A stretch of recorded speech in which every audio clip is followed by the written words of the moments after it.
Hello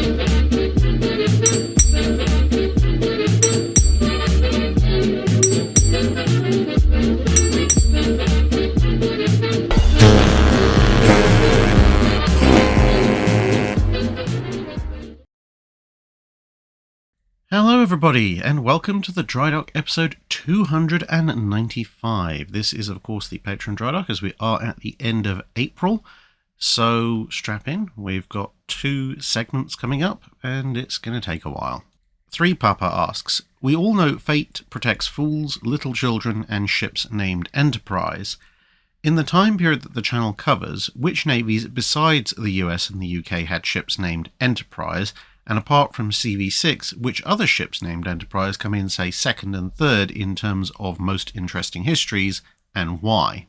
Surprisingly, not that many other navies have ships whose names would correspond to Enterprise, and I think that's because Enterprise in the English language has a very specific connotation, but there's a lot of adjacent words that have similar meanings, but obviously we appreciate are not quite the same.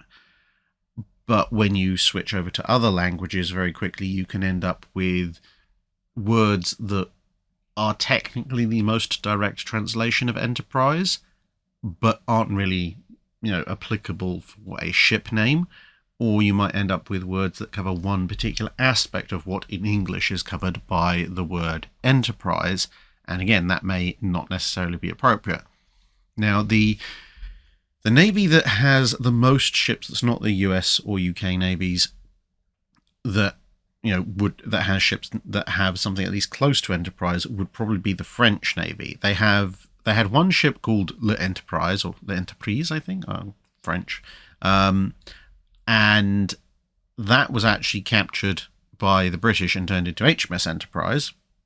But then they also had a ton of other ships which were not directly l'Entreprise. They were entreprenant, I think that's how it's pronounced, which is the French word for enterprising, which is actually mostly the connotation of enterprise that we would use, or we would perceive in the use of USS Enterprise or HMS Enterprise.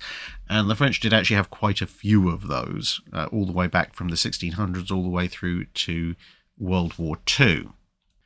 Outside of that, at the end of the 18th century, the Spanish did have a small brig called Empresa, but this is kind of where it all starts to break down, because if you look at, for example, Italian, which would be a good place to start, because of course you have the Italian Navy, the Regia Marina, but before that you have all the various Italian states navies.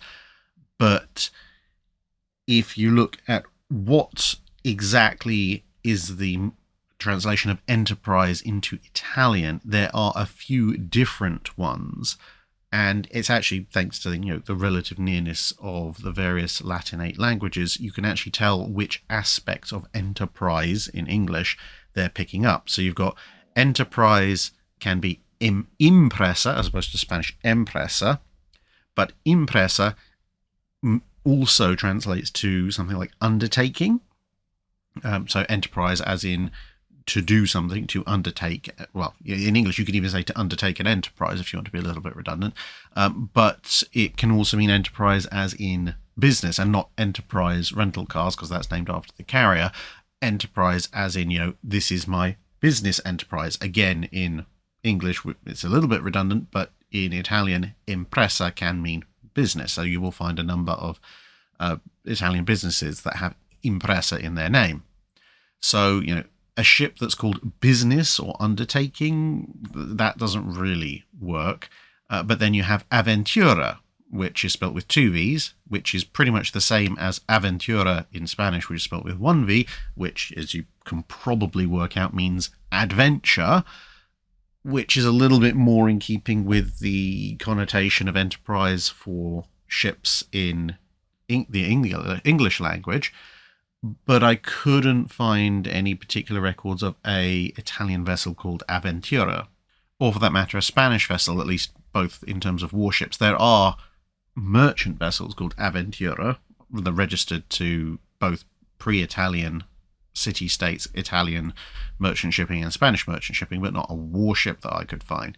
And there's also Iniciativa, again, very close to Spanish, which also could possibly mean enterprise, and obviously in English, initiative, as in to show initiative or also to undertake an initiative, which again is somewhat close to what the connotation of enterprise for warships means in English.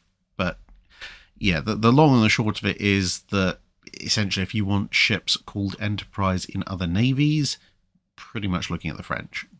And as for ships with the most interesting careers that are named enterprise in the period the channel covers, I think it would have to be, take second or third, whichever one you want, but HMS Enterprise, the Emerald class cruiser, which is what you've been seeing on your screen. That's a very interesting ship, prototype twin 6-inch turret on the front, and had quite an active duty during the Second World War. She was around for Operation C. She went and fought a bunch of German ships off the French coast during blockading operations and so forth.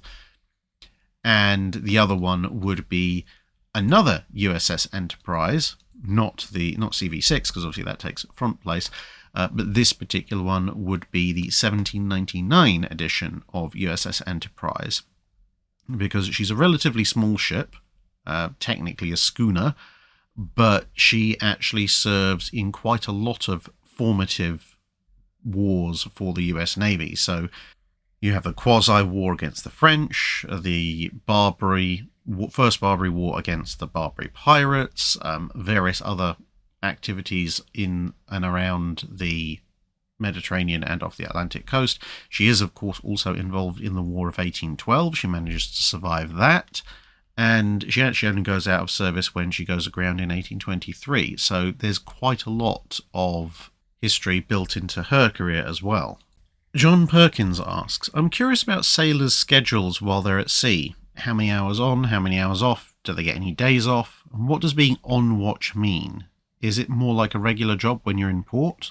Unfortunately, there's no one answer to what a sailor's schedule is whilst they're at sea, because at different points in time and at different navies, they use different watch systems. So a ship might be divided up into 2 crews, or it might be divided up into 3 crews, and those crews obviously then cycle through being on watch, but those watches might be 4 hours long. That was very typical.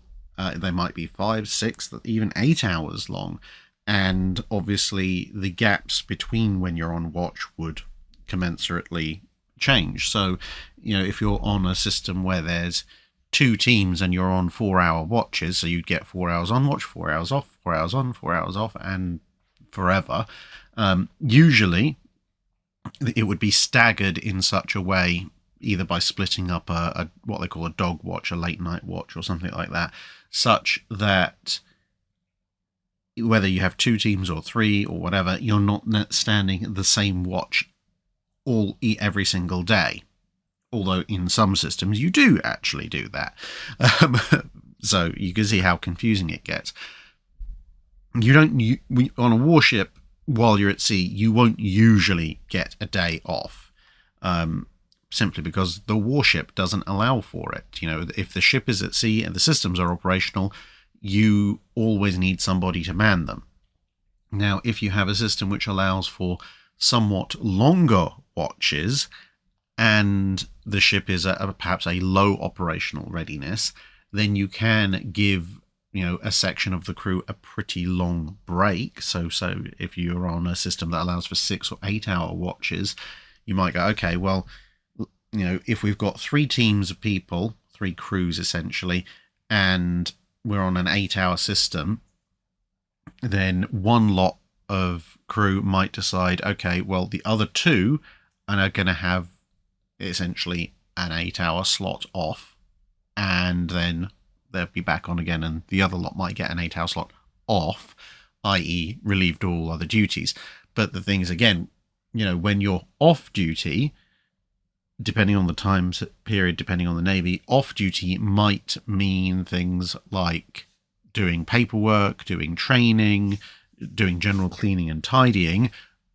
And of course, when you're off watch, that will also be usually when you're eating and sleeping, but again, depending on the system, you may be much more free. So if you're on an 8-hour system and you've just been working for 8 hours, then the next 8 hours you're probably just going to eat and sleep.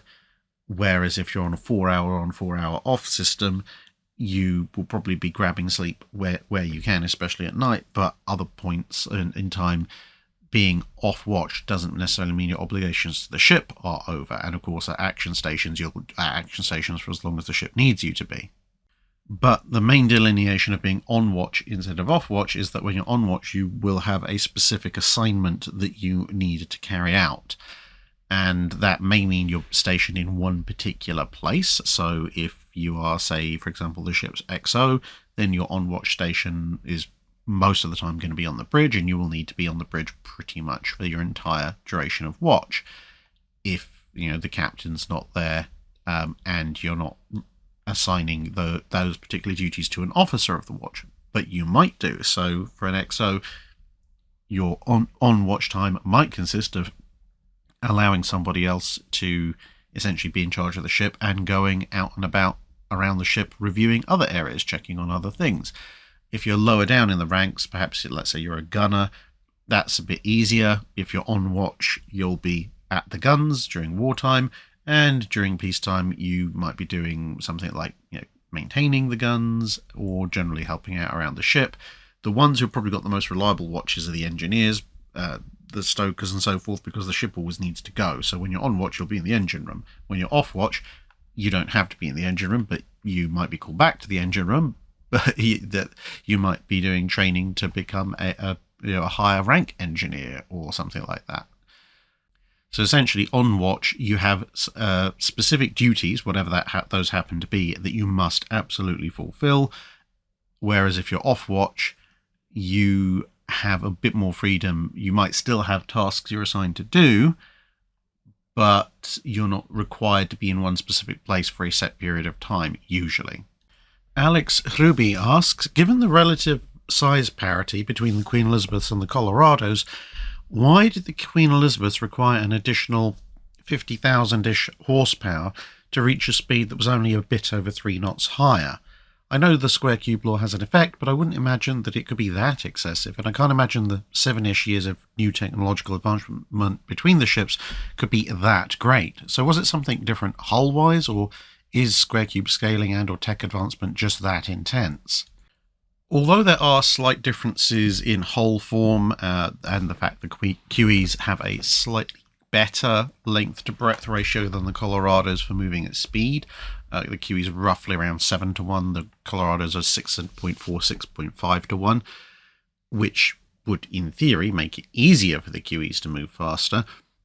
The majority of the fact is just that it takes a phenomenal amount of energy to move tens of thousands of tons of metal through the water. And when you're in the regimen of the high teens and then into the 20s and low 30s of knots, the power increase grows almost exponentially, to the point that if you look at power curves, even for ships today, and obviously for those ships, there'll be a power curve for a specific ship. So exactly the same hull, just how fast is it going? You'll see that actually the power requirement between going at 20 to 21 knots versus going at 24-ish knots is actually around about the same as it is the difference between the QEs and the Colorados. You need somewhat comfortably over double the horsepower to be going at just over 24 knots than you do to be going at around 21 knots, which is about the difference between the actual power output of the QEs versus the actual power output of the Colorados. The thing you've got to remember with the QEs is that you will see online, at least, quite commonly stated the figure of 75,000 shaft horsepower, which is technically true, but that is the maximum rated power output of the turbines, assuming that you've gone to forced draft, increasing pressure in the boilers. It's essentially the all-out output, which normally is not the standard for rating a ship's power output. Normally you have full power, and that is what everybody rates your ship's power output as. And then you have absolute maximum power, which is a little bit above that. And the QEs were designed for an absolute maximum power output of 75,000. In actual fact, their day-to-day power output was more like in the high 60s, maybe pushing just about into 70,000 shaft horsepower, which means essentially they are using about double the shaft horsepower to get up to their top speed in the First World War as compared to the Colorados, which is actually pretty much on the ball, even, as I said, for a modern ship's power distribution curve. Joao Rita asks, in the Age of Sail, I've read descriptions of ships' rigging becoming completely entangled during a boarding action, either because of a ramming or because of weather, and I've read how in some cases when one ship was sinking, the crew of the other was frantically chopping at ropes and spars to get away. Do we know of any cases where the crew of a ship had to go home in the one they'd just boarded because their own had sunk, or alternatively, where both ships went under because one or both were too damaged and remained entangled, with one dragging the other down? There are quite a few cases where ships have got into combat, one of them has won, and then the crew of the winning ship has either immediately been forced to or later decided to continue on in the ship they just captured because their own ship was too badly damaged. So one of the most famous ones, of course, was John Paul Jones capturing HMS Serapis. So he captured the ship, but by the time he did so, Serapis had actually so badly damaged his own ship, Bonhomme Richard, that it was sinking. So it was a case of very quickly get over to the ship you've just captured, because that's the only way you're staying afloat. There were also a number of cases slightly less dramatic than that, although there were a few that similar to that, but where you'd have, particularly in the piratical period, of people would take a ship and then go, actually, you know what? This ship we've just captured is much bigger and much nicer. So if we transfer our belongings and our guns over to this ship, it will make a better flagship and we can get rid of the other one. And in between cases where you would occasionally have two warships that had slugged it out, one of them had won.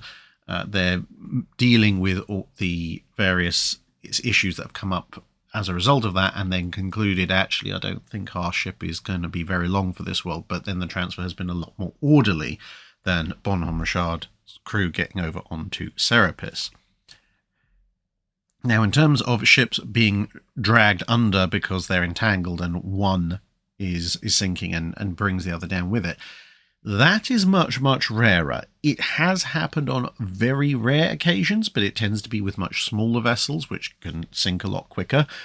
When you're talking about the really big ships, then that doesn't usually tend to happen, because a really big wooden warship, which is obviously a ship that's going to have sails, that kind of vessel sinking is usually a relatively slow process, so the other ship getting free is, relatively speaking, easy to accomplish. If the ship's going to be sinking really fast, really dramatically Mary Rose style, then usually there's something much larger going on, like really rough weather, etc., at which point the fact that the other ship may be dragged down or sink immediately thereafter probably has more to do with the general weather conditions than anything else. But what you do see happen on, not of common basis, but on a relatively recurring enough basis for it to be a genuine worry for most crews, was if you have two ships locked together and one of them catches fire. Because fire can spread both along the ship that's already burning and obviously then to the other ship, and burn them both down, or reach the magazines of one ship or the other and blow them both up much, much faster than an Age of Sail ship would sink. And so there are quite a number of instances where ships that have been bound together through collision and have obviously been fighting, and one of them's caught fire, everybody is immediately in the process of, let's get the other one away. Obviously the other one doesn't want to burn to death, and the crew of the ship that's on fire are generally willing to overlook the fact they might become prisoners of war, because they don't really want to burn to death in the middle of a massive expanse of water. But disturbingly often, those efforts are not fast enough, and both ships either burn or both ships explode, or explode and then burn. So the picture you've been seeing during this period, this question, is actually, having mentioned Mary Rose, the Battle of St. Mathieu, which is a battle that Mary Rose essentially came out of as the biggest survivor, because you had the Breton flagship, Marie de la Cordelière, I think, and the French flagship, Petite Louise. They were the big flagships of the Franco-Breton fleet. And you had the English fleet, which had the Regent and the Mary Rose as the two largest vessels. And the Regent and the Marie La Cordelière ended up tangled up together. Marie La Cordelière caught fire. Regent wasn't able to get clear in time, and yeah, they both went up. Tankax asks, what is the extent of lethality of high explosive against armoured warships like battleships, and how does it compare to armour-piercing rounds? I've seen claims that armour-piercing shells were unnecessary and that one could just kill a battleship with saturated high-explosive fire. Well, this is something that goes back and forth during the time period that the channel covers. Of course, in the pre-Dreadnought era, you have the hail of fire theory, which is why you have the extensive secondary batteries, and that pretty much does call for saturating the enemy vessel with a lot of high explosive to set it all on fire, disable it, and eventually result in its loss.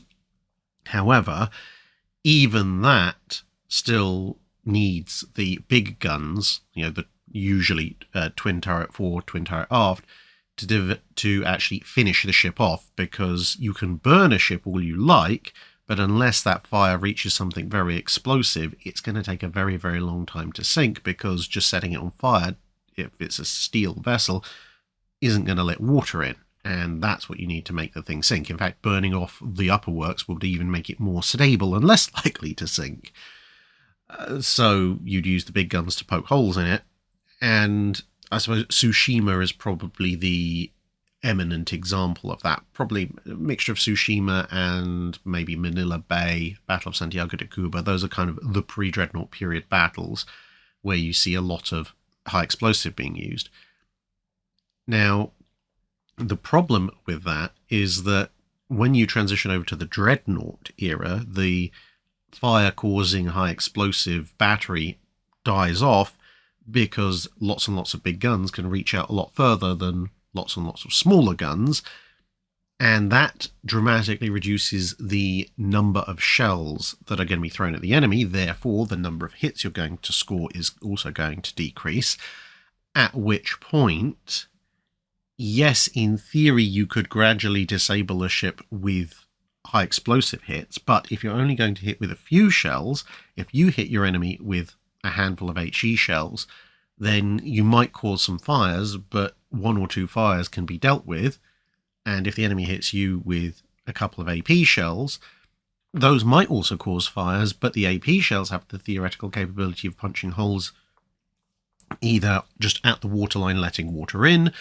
or detonating magazines, crippling engines and stuff that high explosive can't do. So statistically speaking, a ship that's being hit at long range by, say, half a dozen AP shells is going to be considerably more affected in terms of its ability to stay afloat than a ship hit by half a dozen HE shells, no matter how large, assuming that we're talking about peer-on-peer action. And all of that also evolves with the armour schemes. So when the possibility of being hit by lots of HE fire, whether that be from 5 or 6 inch batteries or later 7, 8, 9.2 inch batteries, was a thing, that's when you have the distributed armour scheme, because a high explosive shell could, if you hit an unarmoured portion of a ship, theoretically blow a hole in the waterline. And so with the distributed armour scheme, most, and in some cases all, of a ship's waterline was armoured. And this is the other problem with HE. If you're just going to be firing HE at somebody, it is possible to pretty much armour almost everything that needs to be armoured against high explosive, because you don't need a huge amount of armour plate to do that. But once you got into the long-range gunfights with AP, that's when you get things like the all-or-nothing armour scheme, because an armour-piercing shell can easily punch through, if you're talking about battleship scale, a few inches of plating, which will stop an HE shell, And so you need to concentrate that armour over the vitals, which paradoxically does lead to the fact that by the time you get to the end state of battleships in World War II, you do have battleships with, apart from maybe the steering compartments, fairly unprotected fore and aft sections, which means that if you then hit them with lots of HE, you could in theory actually cause significant flooding without ever breaching the armour. But that's where you get the principle of reserve buoyancy coming in, and the idea that the citadel, if unbreached, should have enough buoyancy to keep the ship afloat, even if the ends are riddled. Something that started all the way back with HMS Warrior, and in most ships continued through into the Second World War. Now, the advent in the Second World War of things like radar does actually again open up an interesting possibility in that HE shells can render a ship essentially deaf and blind, unable to meaningfully fight back by destroying its sensors, because the sensor equipment is very delicate and has to be outside of armour for the most part. So suddenly you're back to, oh, well, maybe we can use lots and lots of high explosive fire to essentially defang a ship, render it blind, and then we've won. And you see some of that in the slightly weird Soviet mini battleships in the post-World War II period when they were designing them. And theoretically, this can work. I mean, you look at, say, the Battle of North Cape. Scharnhorst's armour was never breached by Norfolk, Sheffield, and Belfast, but they did manage to cripple its forward radar, which rendered Scharnhorst blind, which meant she then wandered off into a situation where she did get herself killed. But the flip side to that, of course, is that those three cruisers, even with Scharnhorst completely blind, didn't stand a chance of sinking Scharnhorst just with 6-inch and 8-inch high explosive fire, or, semi-armor piercing rounds, because Scharnhorst was too well protected for that. They probably had enough torpedoes between them if Scharnhorst had been completely blind to put her under, but that's torpedoes, not high explosive fire. Thus, in theory, you could carpet a battleship with sufficient high explosive to render it unable to fight back. And, well, apart from the power failures subsequent to those power failures, that's actually pretty much what happened to USS South Dakota. Radar smashed at night, she's on fire, so the optical ranging systems aren't really worth much either. She's rendered combat ineffective, but actually sinking the thing, that would require either just pouring in so much more fire that uncontrollable fires eventually reach the magazines and so forth, or you have to finish it off with torpedoes or armor-piercing shells to let the water in the bottom, at which point you might as well just use the torpedoes and the armor-piercing shells to let the water in the bottom and get it to sink a bit faster. This is the problem with long-range gunfire.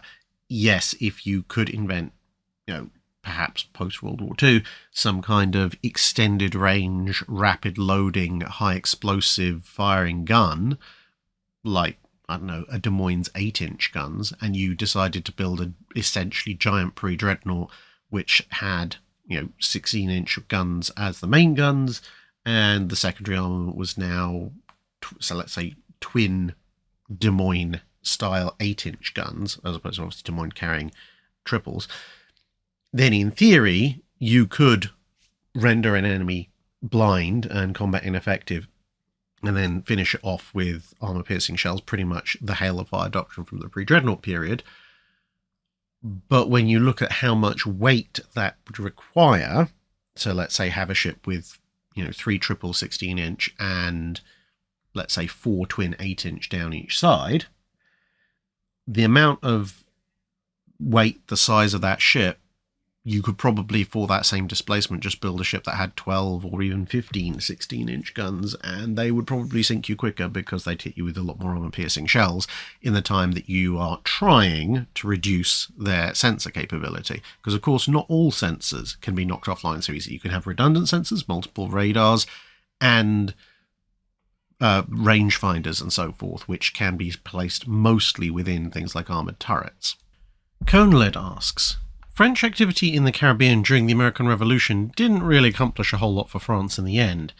Did they overachieve or underachieve, and how much was realistically possible for them to achieve if things had gone well? and would have had a significant impact on the economic problems which resulted afterwards.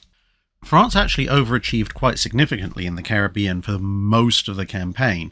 When you look through the West Indies campaign for the American Revolution, or American War of Independence, whatever we're calling it today, you'll notice that whilst there are naval battles that go back and forth on size, scale, and who's won, almost, with the exception of, I think, one invasion, is France invades British-held island, captures said British-held island. The one is British troops invade and hold one French island. So by the end of that whole war, when the Treaty of Paris is being negotiated, France holds a significant number of formerly British Caribbean islands, and the British basically don't have much to offer in exchange. The problem that the French have is that in India, it's kind of gone the other way. Like you've likewise got a bit of a back and forth in who's the most dominant navally, but in terms of the land campaign, significant amount of French territory or French aligned affiliated territory in India and elsewhere in the world now flies the Union Jack. So when it comes to the Treaty of Paris, they essentially just kind of go, okay, well, how about you give us our stuff back and we'll give you your stuff back with a few minor concessions here and there, and we'll all call it quits. Literally almost, not quite, but almost status quo antebellum. The big problem for French efforts in the West Indies was the battle that you can see on screen at the moment, the Battle of the Saints, which was towards the end of the whole thing, when the main French fleet, which was at least the main French fleet in the Caribbean, which was gathering for an invasion of Jamaica, which was almost the crown jewel in Britain's overseas empire at the time, that was defeated. And that led to several problems. Firstly, Jamaica wasn't captured, and Jamaica was incredibly valuable at the time, to the point that the British were willing to compromise on the security of Britain itself in order to retain Jamaica. And also, showing actually how Mahanian decisive battle doctrine works, and to an extent also Corbett's ideas. You'd had the decisive battle. The decisive battle hadn't won Britain the war, but what the decisive battle had done was, by driving the French fleet from the area, it meant that there was now a fairly large British fleet, which could then, theoretically, blockade and counter-invade all the French holdings and prevent French shipping from utilising the advantages of those holdings via trade. And that was kind of the sword of Damocles that were hanging over the entire West Indies situation for the French as the Treaty of Paris was being negotiated. The fact that, in theory, the British could cut off and deny them all of their previous wins in relatively short order, which would then leave them, at best, back at near enough the status quo in the West Indies and having lost everywhere else, or at worst, the longer and longer it went on, perhaps even losing a good chunk of their West Indies possessions, at which point they'd lost everywhere. And then, the negotiating point from we've lost possessions all over the place is maybe they'll give some of them back, but not all. Whereas the way it worked out, as we said, it was kind of a near enough a straight swap back to the way it had been. Now, if the Battle of the Saints had gone the other way and the French had won, and they'd been able to carry through their invasion of Jamaica, then that does change things. It would really depend on what happens in the peace negotiations, though, because if they're able to hold on to a substantial part of what they've captured, especially Jamaica, then they've got a huge new revenue source, and they've simultaneously denied the British that revenue source, which could make a huge impact on the economic issues that France suffered from afterwards. You just declare them French royal property, put a socking rate tax on anything that comes out of there, sugar and so forth. The fact is that stuff's worth so much at that point that even with 50, 60, 70% tax on everything, the people carrying it will still be making a fortune. So whatever. And then France will probably avoid the revolution, at least at the time period that the revolution historically occurred. Of course, the thing is that in order to retain all of their new captures in the Caribbean, they would have to accept at the Treaty of Paris that Britain retains all their captures elsewhere, which could obviously counterbalance somewhat the new income that the French are earning. And of course, that it accepts that the British are happy to do that and won't just prolong the war. So it's theoretically possible that if they win the Battle of the Saints, France could hold on to enough lucrative territory to forestall the pending economic crisis, at least for another few decades. But realistically, there's so many more factors in play that they may have got something towards that goal, or they may not have got it at all, depending on how long the conflict ran for and how stubborn the British were willing to be, and how long the British could sustain the conflict without the lucrative income from the West Indies. Bill Brockman asks, if you could decide the focus of a US Navy-centered series by the Band of Brothers, Pacific and Masters of the Air producers, what would you focus on? A ship that served through the whole war, or would you look perhaps at Leyte Gulf, Okinawa, or the Slot, or something like that? If I had not unlimited money, but a good budget, I would actually ruthlessly exploit the fact that the US has a ridiculous number of World War II period museum ships. And rather than, because obviously with Band of Brothers, you're looking at a unit, Master of the Air, you're looking at a squadron and so forth. Rather than do that and focus just on one ship, I would actually focus on a small group of men within that ship. Now, you would have to play fast and loose a little bit, perhaps, with exactly which ships you assign them to over the course of the war. But the wonderful thing about, being in the Navy is that as a ship does what would used to be called a commission, but does a specific voyage, and then comes back for refit and repair, whether that be at a forward base or if it's more damaged back in the continental United States, crew get shifted around. So you could have people that would serve on a single ship throughout the entire war, and if you were going to do a ship serving through the entire war, Enterprise is one of the very few candidates where you'd be seeing continuous action. But my personal temptation would be to say, okay, we're going to create, again, you'd have to do a fair bit of research into it, but either a fictional or semi-fictional group of men, perhaps inspired by some real life characters, and start off the war, Pearl Harbor and that kind of thing, on one ship, and then perhaps each season, as the ship's commission is done or it has to return home for repairs, shift over to a different ship that is more suitable for telling the next phase of the story. Now, of course, none of the Lexington or Yorktown carriers survived, but you could use one of the surviving Essex class as the backdrop with a little bit of set dressing to perhaps show the first 6 to 8 months of the war from a carrier perspective. So that would allow you to perhaps visit Coral Sea and Midway, maybe use the CV-10 Yorktown as a stand-in for the Yorktown class Yorktown. Then around about the start of the Guadalcanal campaign, I would then switch focus and have them, I think probably you'd want to use a gunnery crew, perhaps a 5-inch gunnery crew as your focus, because this would allow you to transfer easily across ships. Transfer then over to a battleship, use USS North Carolina as the backdrop, but probably have it be Washington, maybe. And then you can use that as the backdrop to tell the story of the Guadalcanal campaign for Season 2.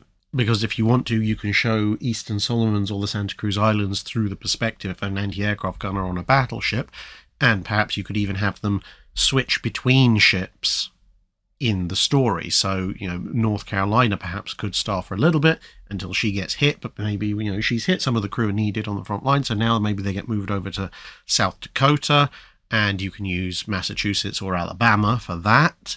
And then, obviously, at that point, if they're aboard South Dakota during the the night action at Guadalcanal, where she all gets hammered. She obviously then has to go back to port, so maybe then they're retained on board Washington, which would mean going back on board North Carolina, the actual museum ship these days.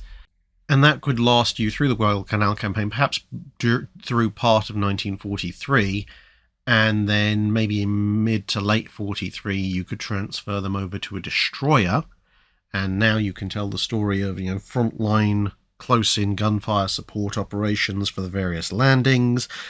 You've got potentially the ability to tell the story of Leyte Gulf. You've got the ability to show kamikazes, obviously destroyers very much being on the front line of that. And then perhaps their destroyer gets sunk or badly damaged by a kamikaze or whatever, and has to go back. But again, now they're this really, really experienced 5-inch gun crew, so maybe they then get drafted to one of the brand new Iowa-class battleships, at which point, well, you've got a choice of Iowas to film on, but given the sort of the scenario and time of that period, maybe actually just legitimately straight up use Missouri, if you can. And I mean, there's a whole load of Fletcher class that you can use as museum ships. Probably use Kidd because she's the closest to her World War II configuration, much as they did in Greyhound, so for the destroyer element of things.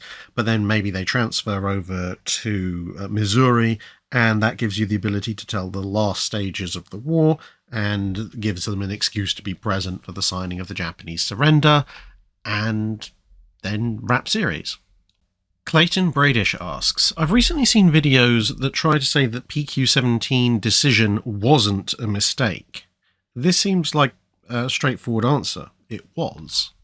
I haven't seen those videos myself, but I think if you're going to try and be charitable, it would depend on what context they're trying to argue it in. From a perspective of, was the order to scatter PQ-17 an absolute disaster? Of course it was. The physical evidence is there. So many ships got sunk, so many lives were lost.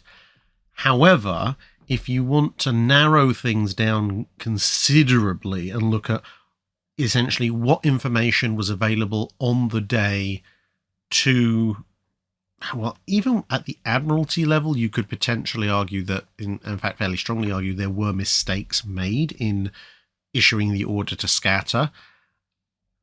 But there was also other information that perhaps suggested that maybe it was a thing that, could legitimately be defended. And then you could zoom in even further to the people who actually implement the scattering down at the convoy level, who were receiving a whole series of messages from the Admiralty. So from a people in the convoy, the commander of the convoy, the one who actually had to order the merchant ships to break and run for it and withdraw his escort forces, at the time, that wasn't a mistake by him, because one, he'd been given a direct order to scatter the convoy, and two, based on all the other information he'd been given, which essentially amounted to the impression that Tirpitz was out and was about to imminently attack the convoy, then it was a legitimate thing to do, because the last thing that a convoy that's escorted by nothing heavier than a cruiser in immediate attendance is going to need is to, present the whole thing as a smorgasbord to Tirpitz. It's as you step further and further back from that it becomes more and more obvious that it was a mistake, until eventually you end up in a position of hindsight now where it's obvious that it's a mistake. So, where along that line are these videos that are trying to make this argument? Where are they looking? If they're looking at what did the convoy commanders know at the time, etc., then yeah, okay, probably not a mistake, but it becomes increasingly more difficult to defend the more and more context and the more hindsight you apply to the whole thing. Kevin Weber asks, in the made-for-TV series Hornblower is able to free his grounded ship by firing a broadside to heave over and lessen the suction between the bottom and the hull, whilst it was also being tugged by rowboats. I think the ship was a frigate, at best a fifth rate. Is that possible? How much would such a ship at sea heave from a full broadside, and would you have to secure the cannon to maximise force rather than allowing any recoil? Would damage occur due to the firing the cannon with them secured to prevent recoil? And has this ever been done in real life? Well, the ship portrayed in the series is HMS Indefatigable, which you can see here in its original format in this line drawing. She was then razzed down to a frigate, so we actually know, assuming it was that we were using the original historical Indefatigable, exactly what the broadside would have been, because she carried a total of 26 24-pounders, plus some 12-pounder cannon and some 42-pounder carronades. Now, we can perform on paper calculations. Of course, there's going to be huge amounts of imperfection involved in that. But as a very, very crude estimate, if you take the total broadside of the Indefatigable, assuming that exactly half the guns are fired, assuming that exactly half the guns are fired at exactly the same time, and assuming there is perfect transfer of the recoil into the ship, based on the velocity of the cannonball, that typically is around 250 miles an hour. So, you take the total weight of your broadside, multiply it by the average speed of the cannonballs. That gives you the total amount of energy that's being propelled one way, thanks to Newton's laws of motion. Every action has an equal and opposite reaction, so in theory, at least that much energy is being imparted back into the cannon. It's probably actually going to be a fraction more than that, because obviously the powder will continue to burn, so you'll get a very, very minor rocket effect as powder continues to burn once the ball has been expelled. But nonetheless, for sake of argument, we'll just go with that. That gives you about 7.2 megajoules of energy from a full broadside perfectly transferred to the ship. Indefatigable probably displaced around 1,800 tons. So reverse your kinetic energy calculation and say, okay, well, if kinetic energy equals half mv squared, then v equals the square root of kinetic energy over half m. So you plug in your 7.2 megajoules versus your 1,800 tons of mass, or 1.8 million kilograms, and that actually kicks out a figure of velocity imparted to the Indefatigable of about 2.8 meters per second. Now, of course, if you're going to try and work that out in order to calculate how much suction that would reduce if the ship's aground, you've then got to work out, well, where is the ship's center of rotation? Then you've got to work out a common point for the moment calculation of, how high above the point of rotation are we, or point of leverage are we talking about these cannons being. You'd have to approximate it, because obviously you've got forecastle guns, quarterdeck guns, and the main gun deck guns. But once you've worked out an approximate position, you could calculate a moment equation using those figures that we've just calculated and say, okay, well, this would apply so much force to the ship. Now, of course, in reality, there's going to be all sorts of energy losses. If the guns are lashed up as normal, there'll be losses to friction, there'll be losses to the elastic deformation of the ropes. It's not going to be all imparted all at once, because with the best one in the world, you're not going to get an absolutely perfect simultaneous broadside, so it's going to be applied as a series of small impulses over time. If you did lash the guns to such a way that they physically could not move, yes, that probably would cause damage, whether it be damage to the ropes, the ships, the mountings, the gun carriage, would pretty much depend on which is in the worst state at that point. But then, of course, you've also got to factor in the resistance of the ocean on the other side of the ship, and so on and so forth. But unlike, battleships, 30, 40,000 ton battleships firing their guns, where although, yes, their guns are considerably heavier and fire their shot considerably faster, but their mass is also massively more, it's not going to shift the frigate all that much. But if it's being tried to be towed off by boats, and in theory should also have a kedge anchor or two out, but I suppose if they're under fire, as you mentioned, maybe just the boats, if it's right on the very edge, then potentially a theoretically perfect firing of the entire broadside might produce just enough additional rotational force that it might just break suction or reduce the suction just enough for the boats to do it. But it's going to be a really, really marginal amount. I mean, at that point, you've also got you'd also be doing things like calculating, well, how much does the sort of about 500 pounds of shot that we just fired over the side, that's reducing the weight of the ship. That's going to count for a little bit. Realistically, when ships grounded, the most useful a ship's armament could be, if you're not going to ditch it entirely, would be to move it to the other side of the ship. That would actually have a considerably greater effect. But, from a purely technical perspective, yes, there would be a small amount of additional force generated, which would help to reduce the effect of suction momentarily. As to whether that would actually practically have an effect, I would question that.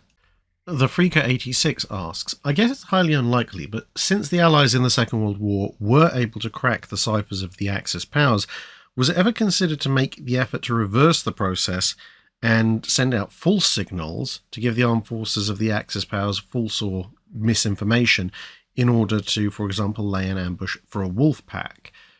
And if so, how would the high value of secrecy of Ultra had been protected? And what false or disinformation would they have put out? And if it wasn't considered, what plausible scenario do you imagine would have made it work?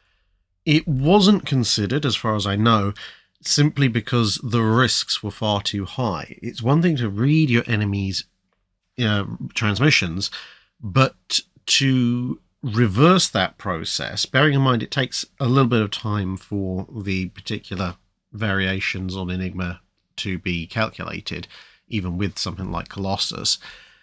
So by the time you've actually deciphered what's being said, you've only got a very limited, very rapidly closing window in which those particular settings will be received as valid. You've then got to decide what you're going to actually put into the signal. So you've got to come up with something that sounds convincing, as if it has actually come from Kriegsmarine High Command. You've got to have all the appropriate security markers before and after the transmission. You've then got to encode the whole thing and transmit it, and you've got to transmit it at the correct frequency. And there's a whole raft of other things that could possibly go wrong. I mean, it could be as simple as the U-boat captain going, this signal seems to be coming in at a suspiciously high or suspiciously low strength compared to what I would expect it to come in at. Because, if, say, for example, you've got a transmitting station in Brest in France, and a U-boat is in the mid-Atlantic, maybe a little bit towards the equator, a signal that it's receiving from there is going to be very different in signal strength from a signal that's being transmitted from the south of England, let's say. And it's also going to come from a slightly different direction. So if the U-boat has direction finding equipment, or anything of that ilk, they might work out, well, hang on, this is coming on completely the wrong bearing. Plus, of course, the U-boat may then seek to transmit clarification information or to signal to other U-boats about this information, which will then raise issues because, if they signal back to Kriegsmarine High Command, well, not even just clarification, even just confirmation. Yes, we've received your signal, we're going to there. And Kriegsmarine High Command is going, hang on, we didn't send any such signal. Where did this come from? And of course, you can't tight beam transmit stuff. So if the British are broadcasting this, other U-boats, other German ships, potentially even German stations ashore might pick up the signal, and any one of those could also potentially make any one of the inferences we've just mentioned, even assuming that the encoding was completely correct. And of course, by decoding the message, that tells you what you could reverse calculate what the particular combinations were for that particular message. It doesn't necessarily strictly tell you what, although maybe you could derive it eventually, what the full settings would be for every single letter combination typed in from the beginning all the way through to the end. So, you're going to end up with so many things that could go wrong, some of which probably almost certainly will go wrong. It just makes a completely insurmountable problem. You're almost certainly not going to be able to pull it off. And even if you do, the minute even so much as a single U-boat queries questions or survives the trap, and so in some way that information gets back to Kriegsmarine High Command, it's going to be immediately obvious that you have access to the Enigma encoding, at which point you've given away everything about Ultra. About the only way you could plausibly get something along those kinds of lines to work would be perhaps if a very large wolf pack was being formed, and you know about this thanks to Ultra, and one or two U-boats are sent ahead towards the incoming convoy to try and get some recon information, which you're already starting to reach, but let's just say that this occurs, maybe one's out of position or something. If you then manage a very quick and swift capture of said U-boat in a way that the U-boat is not able to transmit that it is under attack or being captured, and you are then almost immediately able to persuade several of the crew to turn traitor, then you could in theory get the radio operators, assuming you can persuade them properly, on that U-boat to transmit false information to the rest of the wolf pack, something along the lines of, hey guys, we found a convoy, it's completely undefended, it's over here, everyone come and get your free merchant ship kills, and then have something like Johnny Walker's second support group waiting for them. That's about the most plausible scenario I think you could come up with, and even then it's a big reach. Chief Eyeroll asks, in the Age of Sail, how did someone become a shipwright? Did they have guilds and associated requirements like other major trades of the time? And was there much cross-pollination between shipwrights and ship's carpenters, i.e. could a shipwright sign on as a carpenter in a Royal Navy vessel, or vice versa? For the vast majority of the Age of Sail, becoming a shipwright was a very protected and closed shop affair. You would have dynasties of shipwrights where it was a family business, and most of their techniques and secrets were kept within a family or within a sort of a loose collection of allied families. And yes, that did give rise to companies of shipwrights, guilds of shipwrights, and so on and so forth, whatever you happen to want to call them. And companies as in the old school definition of company, which is a kind of another form of a guild for most intents and purposes. Although these shipwright organizations did not necessarily cover the entirety of a country, so there were several different companies of shipwrights in the UK or in England, as it was for most of the Age of Sail, and you would have shipwright companies or guilds in various Germanic northern ports, the various independent Germanic states. You'd have multiple shipwright companies covering France, and so on and so forth. So the best way of becoming a shipwright was to be born into a family of shipwrights, or potentially born into a family that it was very closely allied with a family of shipwrights. So perhaps they were part of the guild, maybe administrators or something, or they were very closely connected in some other way. So perhaps a family who runs an iron foundry that casts cannon, and they're obviously supplying guns to ships, and they might therefore have some close dealings with shipwrights because weight, availability of guns, etc., to deliver things is quite important.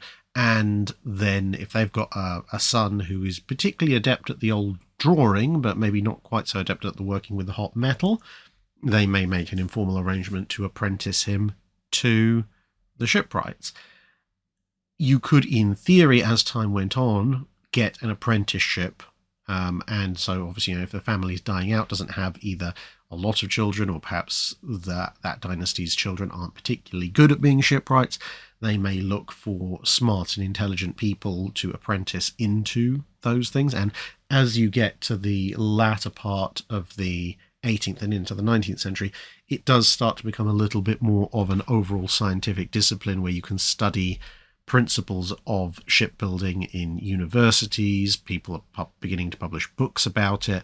People are beginning to do their own research, and that, along with the explosion in the sheer number of shipyards, means that towards the very end of the Age of Sail, it becomes a little bit more of an open profession where you could, apropos of not a lot, assuming that you had the funds for the study in the first place, sit down and go, I want to study to be a shipwright, and then with a certain level of education or qualification show up at a shipyard and go, hey, I know how to do this, can I come work for you?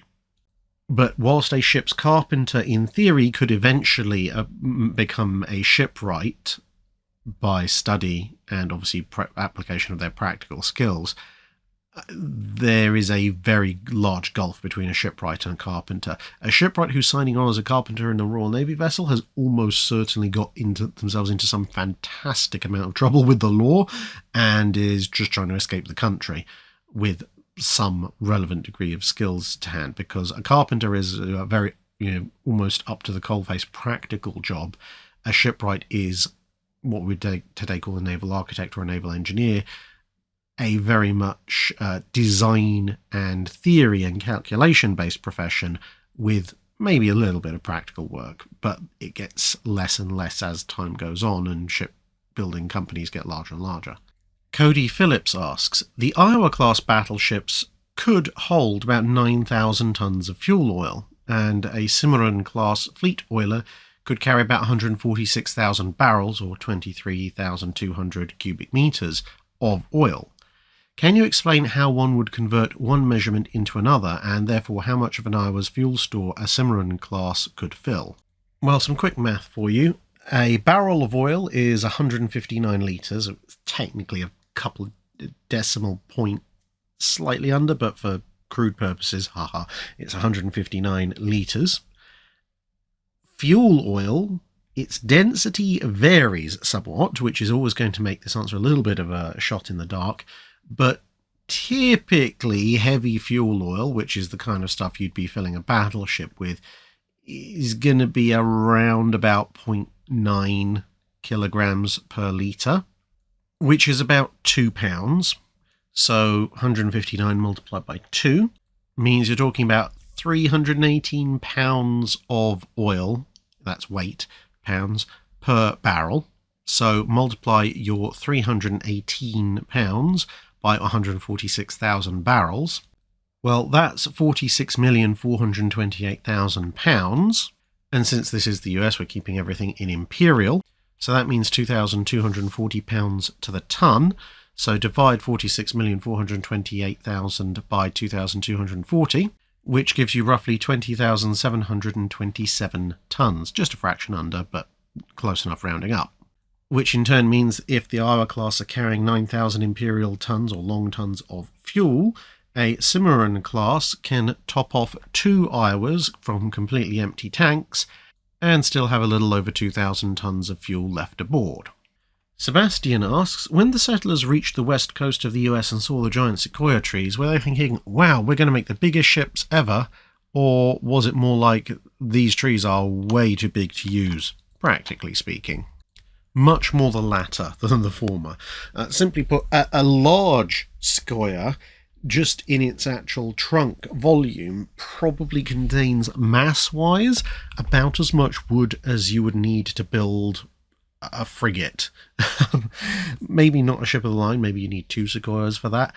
And obviously, you're not going to get all the shapes and everything you need, but just in terms of sheer mass, now the quoted mass estimates for sequoias are sometimes a lot higher, but you've got to remember that that includes all the branches and the greenery and sometimes even the roots. I'm just going by density of sequoia wood versus the volume of the trunk, which is most of the practical wood. I mean, you probably could get some elements of a ship out of some of the branches, but nonetheless, the sheer size of the things is really the problem. Yes, you could source most of a ship out of a single tree. The problem is, when you've got settlers reaching the west coast of the US, they've got to fell one of these things. If they want to do that, well, first they've got to build a shipyard, which that's a little bit of an investment. But then you've got to fell one of these blasted things with hand tools, or perhaps explosives at that point in that time period. Then you've got the problem of, you have a tree that weighs as much as a frigate. You've now got to get that thing down from where it's grown down to your coastal shipyard. Good luck with that. And yes, of course, you can divide it up into smaller segments for, slightly saner transportation. The problem is the minute you start cutting it up into movable chunks, the fact that it's so big has kind of, been lost because you've just got a bunch of smaller bits of wood, at which stage you might as well just fell some smaller, easier to reach trees and use their wood instead. Sam Signorelli asks, how are gun diameters determined? Why go from 5 to 5.25 inch instead of to a 6 inch? So it's very much dependent on the era. Back in the age of sail, gun diameter was largely determined by how heavy was the sphere of iron or stone that you were going to be chucking at the enemy. And, they liked their relatively round measurements. So, for example, if you wanted to fire an 18-pound lump of metal, you would get your roughly spherical 18 pounds of iron, and you'd say, right, well, whatever gun I need to fit this plus a bit of windage. And that's actually how you end up with, bizarrely enough, some really weird and wacky calibers in the latter stages of the 19th and early 20th century in some navies, particularly the French, because when you see a French gun in the sort of mid to high hundreds of millimeters, and its measurement doesn't seem to make any sense whatsoever in millimeters because it's 100 and something point something, and we translate it over into inches, which of course it shouldn't make sense in inches because the French are using metric, but it also doesn't make any sense in metric. That will be because it's a holdover from the exact bore diameter of a 30-pounder gun, when they were just concerned with, well, what bore do we need to fit a 30-pound lump of iron, and 30 French pounds at that. So that's the older period. When you get to the newer period, so pre-dreadnoughts and dreadnoughts and so forth, shot weight or shell weight at that point is still pretty much a predominating factor. Now, whilst they're now manufacturing guns in mostly vaguely sensible units, so 4.5, 5 inch, etc., or 150, 155, 200 millimeter, whatever, if we're working in imperial or metric, the ability of somebody to actually handle that shot or shell and the ability to quickly load that still plays a huge amount into the choice of caliber. So at the lower end, because people can only handle on average up to a certain weight, at the lower end you can have a single piece ammunition where you've got a brass cartridge containing all the propellant and the shell on top of that, and for a 3-inch gun, maybe even a 4-inch, you can get away with just hand loading that. That's fine. Once you start to get much beyond that, the combined weight is probably either a little bit too much for prolonged use, and as you go higher and higher, potentially too much period for one person to carry. So you have to split it up into separate shell and charge, and then as the shell continues to get larger, separate shells and separate charges. And at some point you're going to cross over the line into this shell is physically too heavy for any one or any reasonable number of people to pick up and move, so you now need hoists and power-assisted loading and so forth. And whether you can do it by hand or partially power-assisted or wholly power-assisted, and how quickly you can do that will also to a large extent dictate your rate of fire, which is why you have kind of dead zones in some areas. Like 10-inch guns, there are a few of them, but they don't tend to be very popular. Same again with a 7-inch, you do have some 7 or 7.5-inch guns, but it tends to again be a relatively dead zone for caliber, simply because the shell is a little too big to get the advantages of hand loading or partial hand loading, which you might get for a slightly lighter shell, and it's not big enough to have enough firepower to justify the additional wait time as you try and load it more slowly into a larger weapon. At the absolute high end, where it's just, you are basically using automation with just some human guidance, i.e., dreadnought battleship guns, then it's a more practical matter of can it penetrate the enemy's armour. But at the lower end, like you mentioned, 5.25, 6-inch, partially, especially in the dreadnought and interwar period, it's about can you use it as a dual-purpose weapon. But the reason you get this whole plethora of calibers between 4 and 6 inches in the various navies is because they're essentially trying to fine-tune it to what can we get that will require the minimum power involvement in the interwar period, World War II, World War One, because that kind of stuff either doesn't exist on a small enough scale, or is too expensive. So you want as much human involvement as possible for quick loading, but you've got to keep the shot weight down to a point that you're not going to exhaust your gun crews, but you want to keep the shot weight up so that it can have maximum destructive effect. Hence the 5.25, for example, which turns out to maybe just be pushing it a fraction too far as easily handleable shells are concerned, but it could just about be made to work, but has a little bit more range and a little bit more firepower than a 5-inch gun, which makes it attractive from the destruction of the enemy perspective, whereas a 6-inch weapon, apart from the fact that no one really managed to get a dual-purpose 6-inch weapon working until the end of World War II, a 6-inch has gone beyond the realm of realistically can't be hand-loaded, and you're into the realm of you need full hoist systems. Well, you need hoist for pretty much all the shells bringing up from the magazines, but in loading trays and so forth, it's started to go over to the human-assisted machinery rather than machinery assisting humans.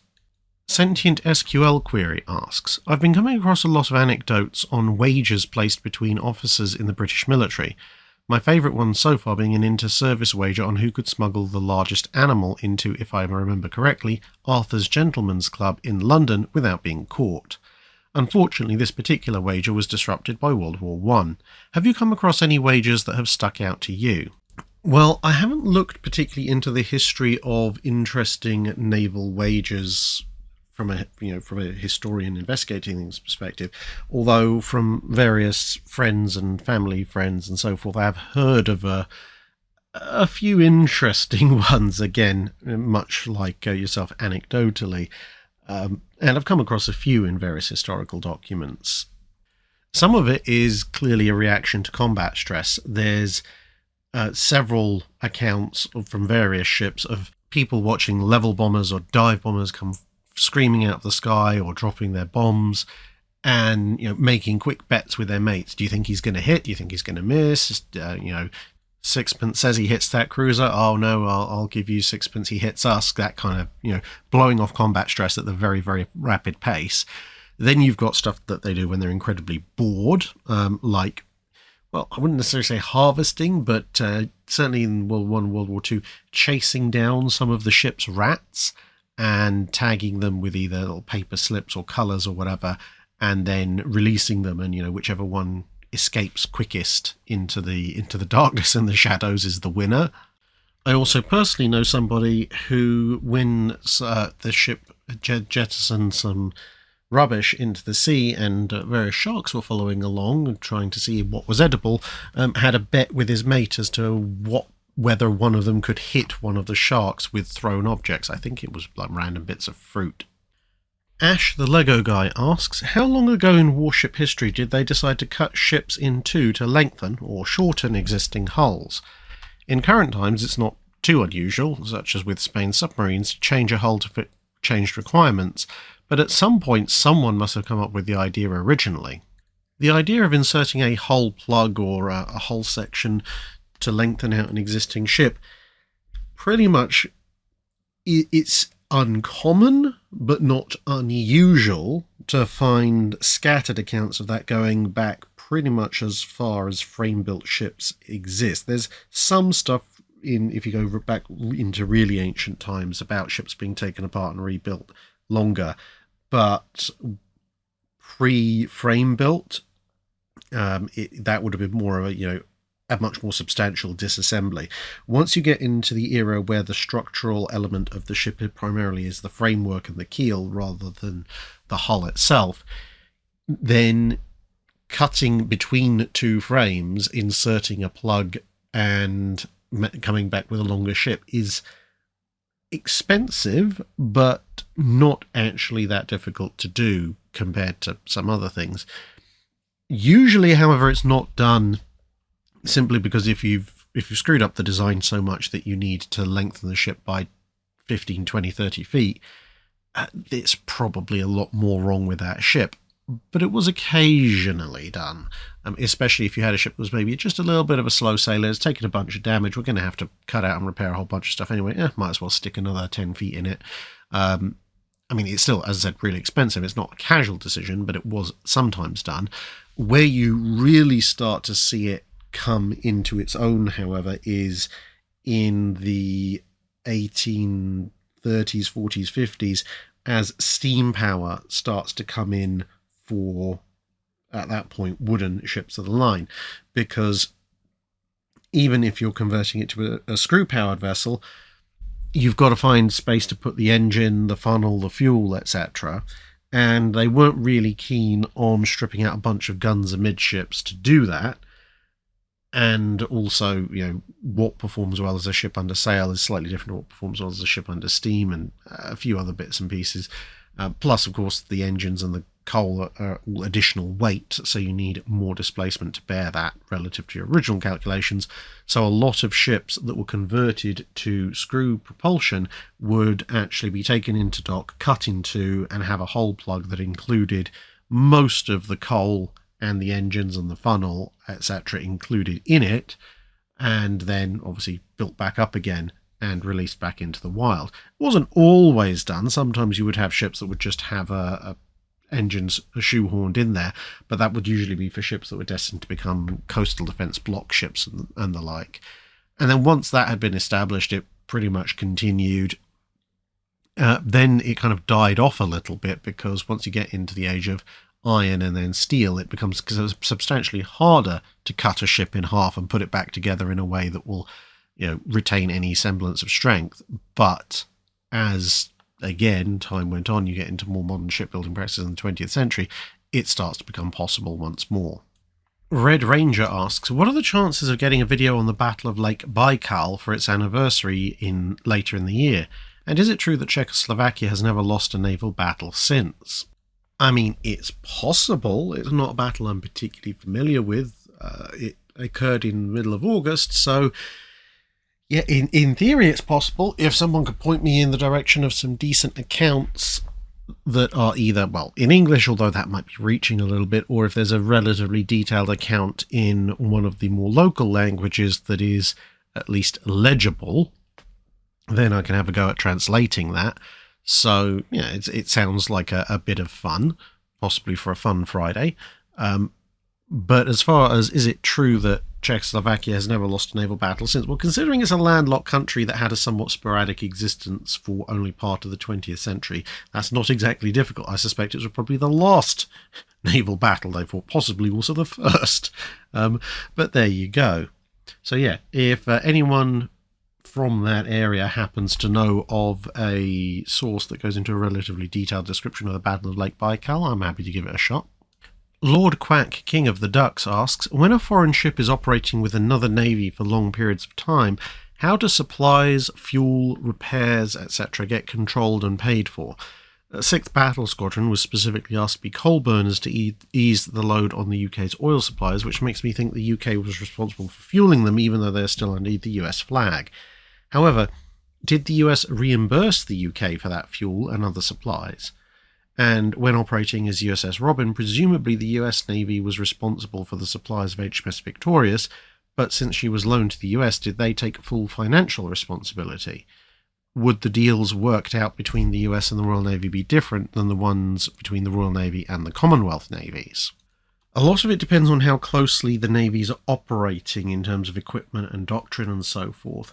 So, yes, it would be different between the US Navy and the Royal Navy as compared to the Royal Navy and the Commonwealth Navies, because, let's say in World War II, the Commonwealth Navies are operating, let's say, Leander-class cruisers, some Tribal-class destroyers, County-class heavy cruisers, and essentially they're operating the same ships as the British, so spare parts are common.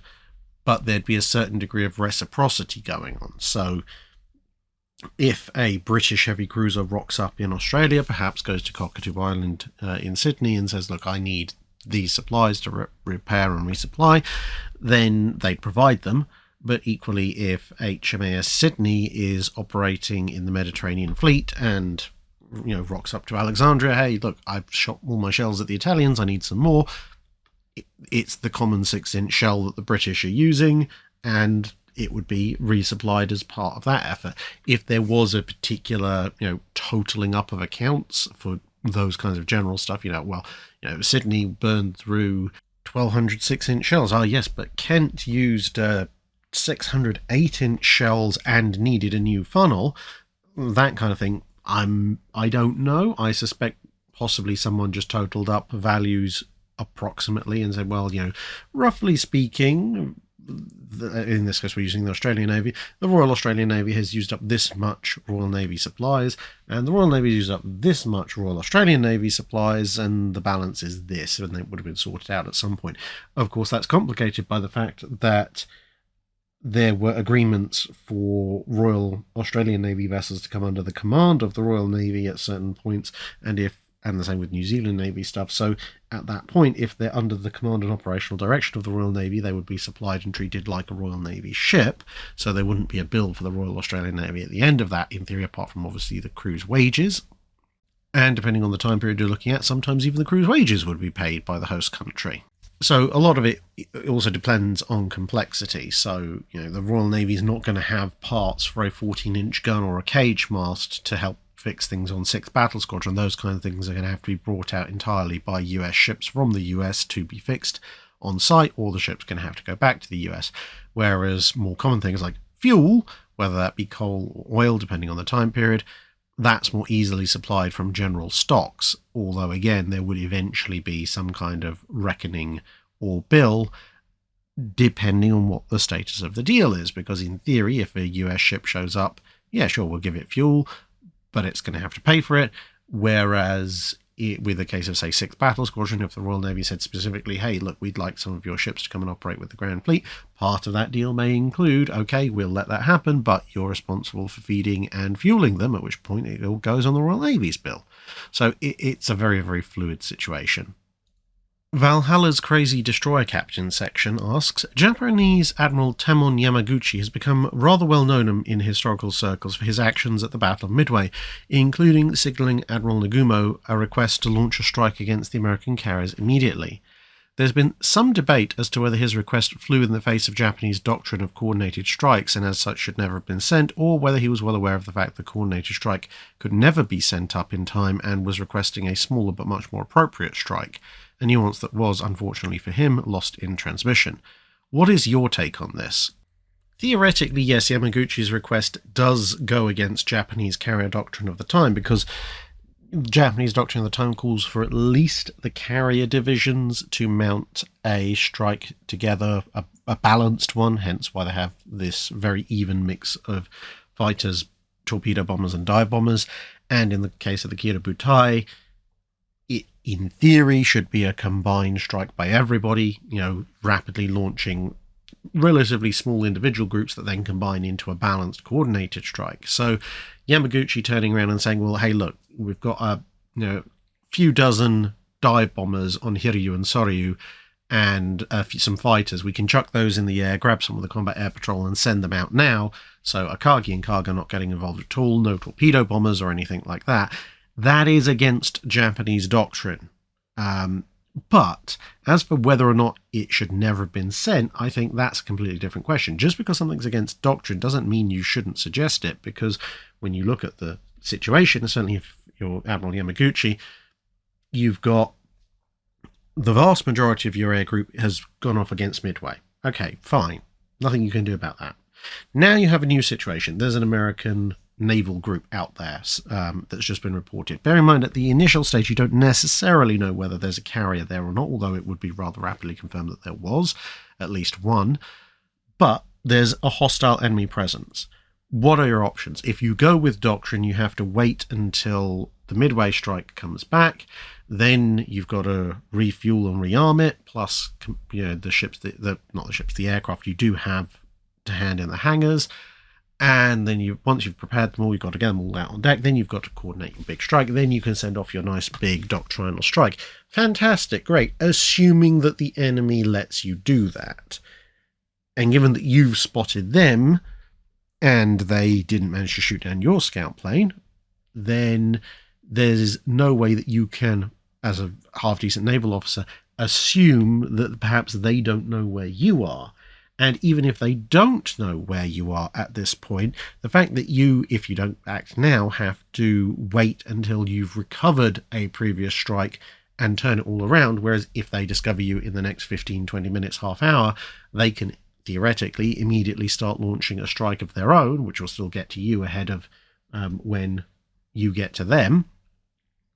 All of this means that doctrine is all well and good, but it's really not going to serve you particularly well in this case. So even if it's a relatively small attack, if you like, a spoiling attack by the dive bombers, if the US doesn't know that you're there already, then great, and you hitting them will be a surprise, and you'll hopefully sink or at least damage enough of their ships that whatever it is they want to do to you, they will be slowed down and delayed in so doing. So if there are carriers, and obviously as I said they would get confirmation pretty quickly, but if there are carriers there, well, the strike aircraft, if they can at least damage those carriers, that'll delay those carriers being able to launch their flytops, which will give you the time to man and send out a full-fledged strike force to destroy them without risking yourself. And if they know you're there already and they're already preparing to launch a strike, well, you've better send something out than nothing. So Yamaguchi, I think, broadly speaking, was perfectly correct in making his request. The fact that he was ignored and denied by his higher-ups is not really a reflection on that. Gallias of Martinengo asks, if the Kriegsmarine had developed an effective radar fire control system by 1940, would the lighter and outnumbered surface fleet pose a serious threat to the Royal Navy's ability to blockade Germany? Thinking of the Battle of Samar and how accurate fire from destroyers impacted the combat capability of Japanese battleships. The short answer is no, and that's not because of any particular Royal Navy superiority or anything. It's simply because that's actually reflecting the situation in 1940 anyway. By 1940, the German SeaTact radar system had more than enough resolution to accurately guide gunnery. And indeed, actually, Graf Spee pre-war had done exercises showing that she was capable of night combat using her radar to guide her gunnery. The two problems that the Germans faced was, one, as pretty much everybody faced in the early part of the war, manufacturing enough radars and installing them in enough ships, although the Germans did have the advantage of not having as many ships to install radar on in the first place. But by 1940, a ship that had an up-to-date SeaTact system could use that data to supply ranging and information to its fire control systems and guide its guns. The much larger problem, at least for the capital ships, because obviously the destroyers hadn't really had full installation of radar by that point, but the larger vessels simply had German doctrinal issues. German doctrine held, at least in their minds, that their optical-based systems and their hydrophone-based listening systems were superior to the Allies. Certainly in terms of the hydrophone listening systems, they were correct. I wouldn't necessarily say that their optical fire control was better than the Allies, but they believed it. And so part of that belief came with we won't use radar then, because if we use radar, anything that gets transmitted can be received, and being the smaller navy, the last thing they wanted to do was have a big broadcasting set of radar emitters going, hello, I'm over here, please come and attack me with 3 times as many ships as I have, at which point radar's not really going to help me all that much. So the use of radar as a whole was generally discouraged by the Kriegsmarine in the early part of the war. So if you want to give the Germans effective fire control radar systems in 1940, it's more a fact of persuading them to use the stuff they've actually got rather than, hand-waving a bunch of future technology to them. But even with that said, the Royal Navy has, much as the Germans have some modern SeaTact radar deployed on their larger ships, the Royal Navy has things like Type 284 deployed experimentally on some of their ships, and Type 271, Type 272 can provide some pretty decent data as well. So essentially, you'd have some ships on both sides with radar that has high enough fidelity to do fire control, and it'd be a bit of a roll of the dice as to whether those ships encountered each other or they encountered ships that just had optical fire control.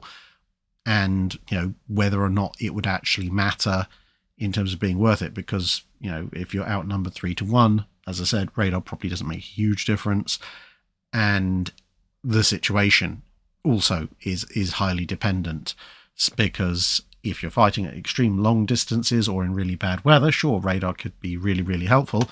If you're fighting at point blank range in a Norwegian fjord, it probably doesn't make much odds whether you've got radar, lidar, sonar, or Star Trek sensors. You can just look out the window and go, oh, he's over there. Glenn Ricafrente asks, could you discuss the British Battleship 1929 design 16A and compare it to Admiral Hiraga's potential treaty-compliant battleship design with 10 16-inch guns and the contemporary US design of the same period? Yes, so 16A was essentially what the Royal Navy had arrived at provisionally for the ship that would have been laid down had the original 10-year battleship building holiday enacted by the Washington Naval Treaty come to an end rather than been extended by the London Naval Treaty. As you can see, it had 8 guns in 4 twin turrets, these being 16-inch guns. It had a secondary battery of 12 6-inch guns, again, as you can see, kind of like the Nelsons in twin turrets as well, so no casemates. It also had, especially for a mid-interwar battleship, a pretty darn heavy anti-aircraft armament. There's 8 4.7-inch guns. You can probably just about see them in pairs, fore and aft on the superstructure. So, not the world's heaviest heavy AA battery, but, relatively decent for the time period, but also 48 40mm guns. So that would have been almost certainly in a bunch of octuple pom-poms. That's an incredibly heavy medium anti-aircraft armament for the interwar period, especially the mid-interwar period. And again, you can probably just about see those clustered around the central superstructure and the funnel there. Armour would have been 13 inches over the magazines, and all the belt armour would have been inclined, by the way. So that would have actually made it slightly more heavily protected than the US fast battleships of the late 1930s over the magazines, but slightly less well protected over the machinery, thinned down to 11 inches there, with just over 6-inch deck over the magazines and just over 4-inch deck over the machinery. The whole thing's supposed to go at 23 knots. So essentially her magazines are actually better protected than the vast majority of actual treaty battleships built later in the war, also later in the interwar period.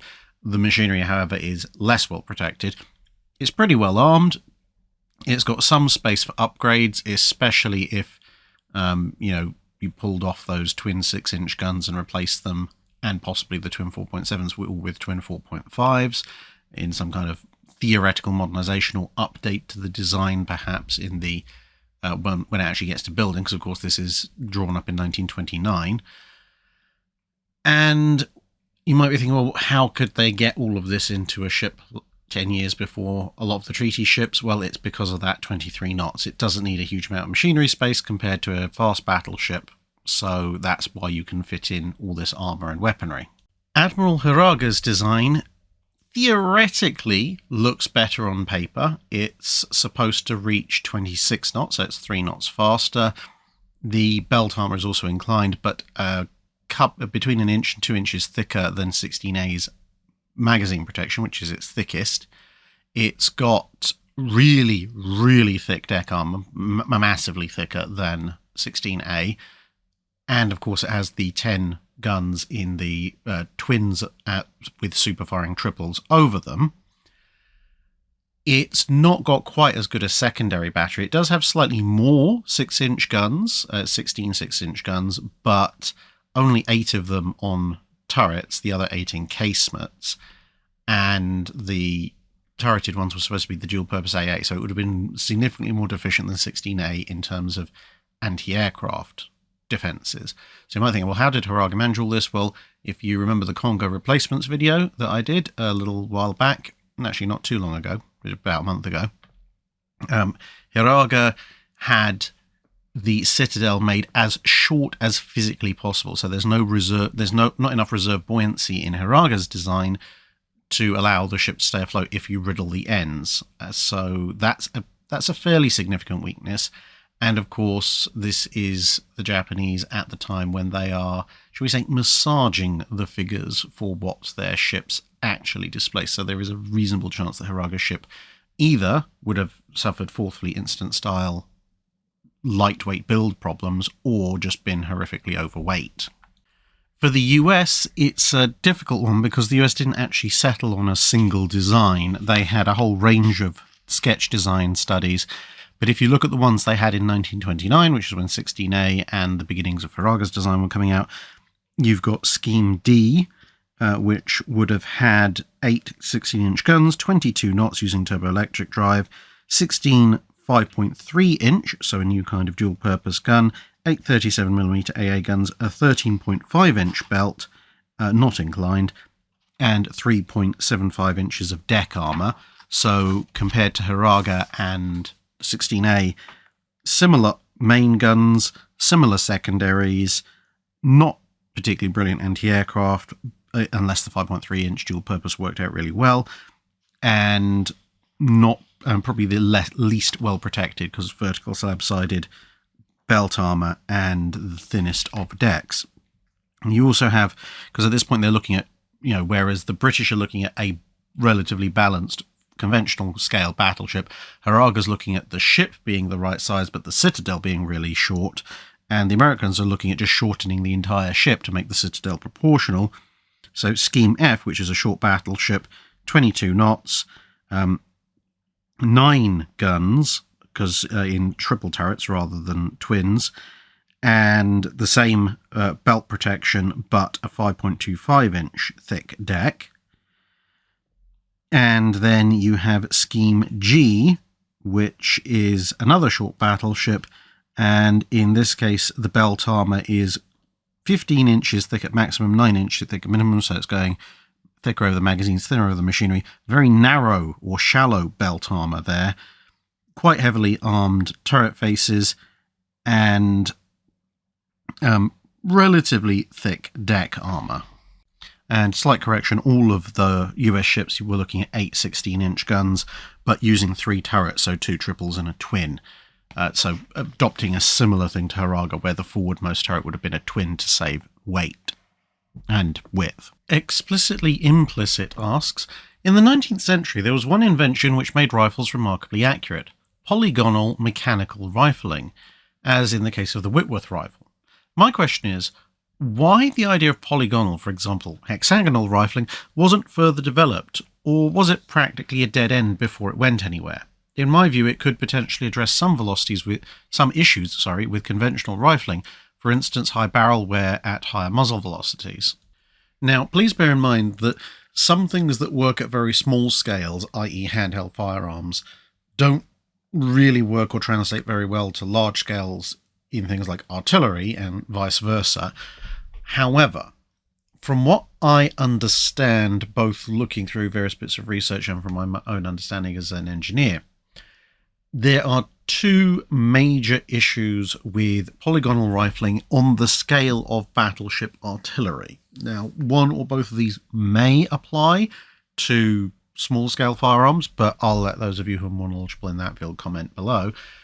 But in the artillery scale section, your first problem is that to create a polygonal rifled barrel, you have to take a rather more normal barrel and then heat and hammer forge the thing over a form. That, as an engineer who did quite a lot of work in engineering materials, is going to create incredible amounts of stress in the barrel.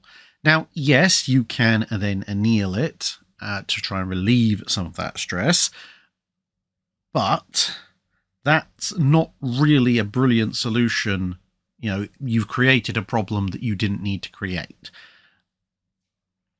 And if your annealing in any way, shape or form fails to relieve some of that stress, that's a massive flaw waiting for a rather dramatic end when you fire the gun, or maybe when you fire the gun for the 50th or 60th time.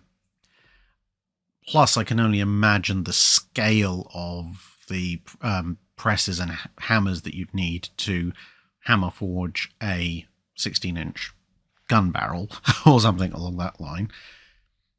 The other issue is perhaps more easily discerned from this image, and that is that from all the data I've been able to find, polygonal rifling distorts and deforms the entire projectile as it goes. That is probably not so much of an issue at the small scale when you're firing a lump of copper or a lump of lead or a lump of copper jacketed lead or whatever. But on a battleship scale, where you have explosive contents and differential materials, because you might have a very hard AP cap and then a slightly different material for the rest of the shell body, plus you've got fuses and all sorts of, relatively speaking, delicate internals, and you need this whole thing to stand up to the absolutely earth-shattering force when it hits something really, really hard, long enough to penetrate. The absolute last thing you want to be doing is compressing and extending and rotating this structure in 3 dimensions right at the start of its journey. That is going to massively, massively weaken the shell, whereas with conventional rifling, you can put driving band on it. The shell itself is basically unaffected erosion-wise in terms of its passage through the gun, and it's just the rifling band, which is pretty much disposable.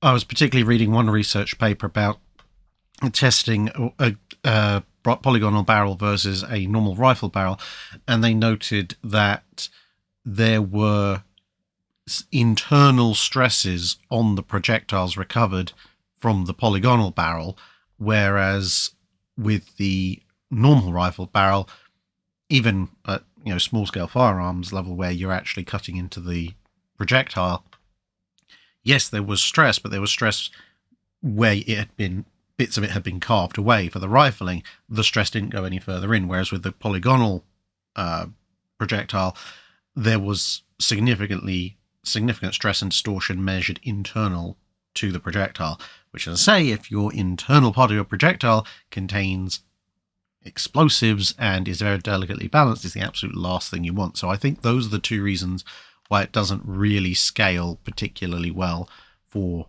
artillery that's firing significant explosive or armor-piercing rounds. It's just not, you cannot distort that projectile's body without something going horribly wrong, or if you can, and also if you can distort it, then the body is probably too soft to do its job. John M. asks, you've spoken before about Japanese problems in ship construction, weak welds, inadequate framing, allowing ship to buckle, and for the frame to twist. How is that possible? Were initial Japanese quality control procedures not up to scratch? That seems unlikely, as they were as knowledgeable as anyone else about ship construction. And can you provide more detail to the 4th Fleet incident and its subsequent impact on Japanese ship construction? Well, I think substantially more detail on the 4th Fleet incident and the Tomazuru incident, as this is Tomazuru here, and how that affected Japanese ship construction going forward is pretty much a Wednesday video in and of itself, and indeed I actually have that particular video scheduled to do at some point. I have spoken about the 4th Fleet incident in passing in various other Drydock questions. I don't think in 5 minutes or so I'm not going to be able to add tremendously more to that. However, when it comes to things like weak welding and inadequate framing and so forth, you're right, Japanese quality control procedures were pretty much as good as anybody else's for the time period. The problem was twofold. One issue, which was an issue that would recur to varying degrees across most major navies, was that in the 1920s and 1930s, welding, at least welding on a ship scale, was actually a pretty new technology, and the training to know how to do it well and to do it consistently was relatively scarce. Now, some nations had a bit more of an advantage in it than others. The US, for example, just because of the scale of its industry and where that particular kind of welding originated. But even the US would have problems with welding at times with some ships. And this is part of the reason why, for example, in the Royal Navy, you see riveting carrying on as a warship construction technique for quite a while, and then riveting and partial welding, and then gradually welding taking over more and more, because they're taking a cautious approach of, okay, well, It does save weight. That's one of the main attractions of welding compared to riveting. But there are all these potential issues with it. So the Royal Navy's approach was, okay, we'll introduce it in areas that are perhaps less vital. And as we build confidence and expertise, we'll roll it out to more and more areas. And, when you look at things like the Leander class cruisers, you can see just how much weight you actually save with a good set of welding. So for the Japanese, they're in a roughly similar boat to the Royal Navy. They're pretty much learning as they're going with this. So some mistakes are going to be made. However, the much, much bigger issue connects to what I said earlier about welding, which is that it, amongst other things, it saves weight compared to riveting. That's the largest issue. The Japanese wanted as much firepower as they could possibly get, and as much speed, and occasionally as much armour, but perhaps not so much that last one, on the lightest weight hull they possibly could. This started out from the idea of trying to get a superior ship to everybody else's within the treaty limits, and then once they decided the treaty limits were more like guidelines anyway, if they could absolutely minimise the amount of weight on a ship that wasn't guns or engines, then A, they could fit more guns and engines on a particular vessel, and B, it would be closer to the treaty limits that you could maybe pass it off as actually compliant. And this pressure got more and more and more as the Japanese High Command wanted bigger and bigger and nicer and more heavily armed ships, but was trying to really, really squeeze a quart into a pint pot. And that meant that if you had an order that you needed a ship with this capability but at this weight, and the only way to do that was to maybe skip a little bit on the welds, rush the welds a little bit, use somewhat thinner plating than you otherwise would, use somewhat thinner frames or slightly wider spaced framed, wider spaced frames than you otherwise would. You're sitting there as a Japanese shipbuilder or ship designer, and this is not advisable, but it's the only way you've got left to reduce weight on the ship to get it vaguely within the performance characteristics of what's being demanded of you. And at the end of the day, ships are built with a certain amount of redundancy, what is generally referred to as a safety factor. So you're thinking, well, maybe I can push that safety factor just a little bit more. So it'll still work in normal service, but it will be slightly less able to stand up to extremes. But after all, if we're designing it for a 1 in 100 year event, and the ship's only got an expected lifespan of 20 years, well, the odds of it running into a 1 in 100 year event are, relatively speaking, in my favour. So if I can just push things a little bit further, we should be fine.